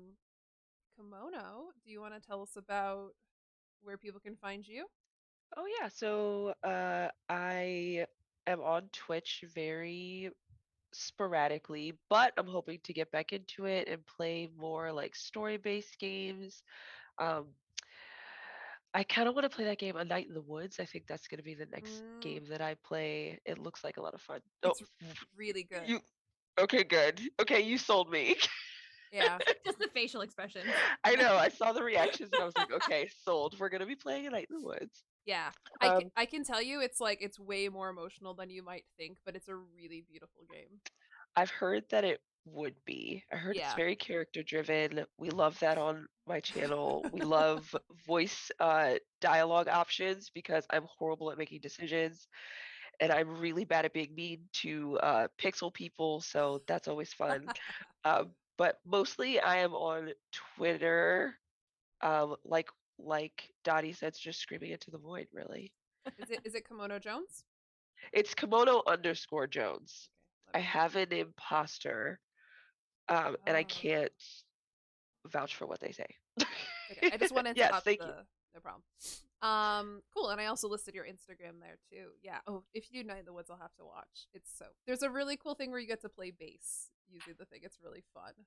It's kind of like Guitar Hero where you play the bass in a song. Oh my god, I Um, get to be in a band. yeah, you get to be in the band. Okay, fantastic. Next up, then let's go with Jackson Juniper. Hello. I do burlesque things, but most of those were in person and canceled. But a different show that I'm doing virtually is for you TTRPG nerds. There's a new show that's started through Sour Grapes Productions that will be in person eventually, but on January 15th, we have our first show virtually. It's called Joke and Dagger, and it is a Nice. half D&D, half improv show where we will fully be it's a bunch of comedians and also me as the token person who knows D&D. We'll be navigating through a series of NPCs played by actual other improvisers as opposed to all just our dungeon master. If you go to my Twitter or my Instagram, I will be yelling about it, but that's Friday, January 15th. If you like nerdy RPG shit, which you're here. Yeah. I think you have a good captive audience for that. Fantastic. Thank you for that. And then last but certainly not least, Betty Brash. I mostly do burlesque. I've been doing a lot of live stuff, but obviously things are on pause right now. You can actually see one of my virtual performances at the end of the month as part of White Elephant Burlesque Silver Tusk Awards, where I will be showing a video that I shot and edited and performed in that is very silly and very meme based. And it's gonna be very stupid. So if you follow my link tree, you can find the info for that. Is it that one? No. It's give me compliments. Oh, okay. Yes. Okay. Very Also, good. I'd like to point out that not only are Anya and Betty both up for Silver Tusk Awards, their cats also are. It's true. So it's worth tuning into that stream to find out if they win awards and if their cats win Our awards. cats win awards. It's true. It's true. Well, thank you all very much. I'm going to do the awkward thing that I have to do at the end of all of my tabletops where I say goodbye to the audience while you all are still sitting in the Zoom room. But I'm going to just quickly mute you all and say goodbye to. Oh, what just happened? Oh, we reached the community challenge complete. Yay! Yay! Just in time. Also, That's thank fantastic. you, chat. Y'all have been great tonight. Yes, great Agreed. chat. Anya, your chat is amazing. Yeah, we got good people. We got good people here. What audience. We had an amazing amount of tips today. Thank you so much. That's going to be split amongst all of us here who ran it and played it. So thank you all so much to all of you who donated tips. If you wanted to get in those any last second tips, right there's the information. And yeah, and thank you to who just put me over for the community goal. Lord Loki. Loki, thank you, Loki. A regular fan here for my. At the end of the month, I'll be doing arts and crafts and chats. No, arts and crafts and chills and chats is what I'm calling it. Where I'll be doing some. I'm actually gonna go buy some watercolor paints, and I'll be doing some nerdy watercolor painting at the end of the month. Oh, that sounds serene. Yeah, I think I'm Oh my gonna God, does everyone in chat like supposed to join you and be crafting while we watch? You can be crafting. I think I'm gonna do a watercolor Bulbasaur. Cute. I love him Amazing. already. I'll embroider while I watch your stream. Fantastic. Yes, it'll just be chilling and chatting and doing crafts, and people can share what they're doing. But not only that, so I'm gonna mute all of you and quick say my goodbye and do a raid, and then I'll come back. But if all of you need to head out beforehand, that's also fine. You do not have to wait around for me. We can communicate in other ways. But let me quick mute you all. and then go to. Yeah. Oh, here, I'll let you say goodbye. I like muted you before Hi, you could say chat. goodbye. Bye. Okay. Okay, cool. So for those of you, thanks for coming for the stream tonight. Here's my upcoming ones. This is not actually my things. Let me quick change this then. Wednesday is not a subathon. This is a very outdated one. Wednesday, I'm going to be starting a 4-week play of, I hope I spell this right, Inscription? Nope, that's not spelled right. Yeah, I can't. It's going too slow. Inscription? I don't know, whatever. Inscription. We're going to be playing Inscription. Friday is going to be Lunar Silver Star Story. And then next Monday is actually going to be another tabletop role-playing game. It's going to be run by the amazing Lude Alfred Douglas. We'll be playing D&D 5th edition. Lego Moho, if you are still in the chat, is going to be one of our players for that. The current title of it is Pleasure Barge, and we're going to be playing people trying to save a floating brothel in a fantasy world from the police. Thank you for spelling out Inscription for me. Okay. Let me see if I can fix that. I can. Okay. We can do it. So that was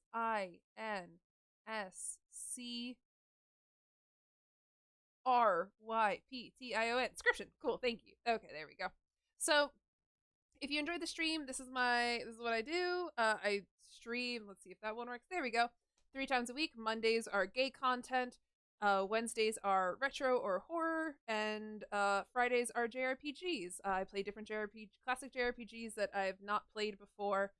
And that is that. So, that is not the camera. That was wild. I'm so big here. Thank you all for sticking around to the ending. We're gonna do a quick little raid, but I appreciate all the support. And sticking around, and I hope we brought you a night full of good goofs and good laughs and fun, sexy times in all the best ways. So let me quick bring up to see who we can raid here, and we'll get going. Z, if you're here, remember, we need to create one of the screens that are just not a big me right now. I feel so naked. This is like just my face, and I don't have any of my accoutrements of style or anything else going on. So let's see who we can raid right now. We have Janella, who's doing horror story, like horror chatting. We have Attack of the Geo, who's playing Dark Souls 2. We have Apothecary, who's doing Power Wash Simulator. Oh, geez, that sounds amazing. We have Fetchbug, who's chatting. And we have Pumpkin Days, who's doing art. Anybody in the chat have a strong preference? Power Wash Simulator? Power Wash Simulator feels pretty strong, honestly. That's something that I absolutely love. Yeah, so shall we do a Power Wash Simulator? I actually think I saw a clip of that where someone was power washing a horse, and it seemed amazing. So yeah, so we'll do the Power Wash Simulator. We'll go over to Apothecary. If you do want to do my raids, here are my 2 raid messages, whether you have my emotes or not. And I'll say this too quick for those of you, I just put my Discord in the chat there. If you liked this and you want to get updates about when I'm doing future streamings, I'm looking in the wrong camera. No, I'm looking in the right camera. Okay, there's 2 different cameras going on. If you want to find out about my Discord is very smallish and it's chill. I think we have like 48 people in it. It's like some chatting, posting pictures of pets, finding about upcoming stuff, and you get alerts whenever I go live. So if you don't want to miss Pleasure Barge next week, or Inscription, or Lunar Star Story, or some of the other ones, some of the players here tonight are going to be back in the future running or as players again. So if you enjoyed it, give a little follow on the Discord so you can keep track of what's happening next. So on that case, let us go to Power Wash Simulator. Oh, this is gonna be so exciting. Oh, I think they're power washing a turtle, maybe? I don't know. This is gonna be great. So thank y'all so much. Thank you for the tips. Thank you for all of the support tonight. And yeah, and I hope we gave you something to laugh about and enjoy on the wilds. Did not expect it to end with alien helping us. So on that note, I'm gonna go out. Have a good night, everybody. Thanks again, and I'll maybe see you on Wednesday for Inscription, or Friday for Lunar Silver Star Story, or Monday for my next TTRPG right here on this channel. Thank you so much. Bye. Okay.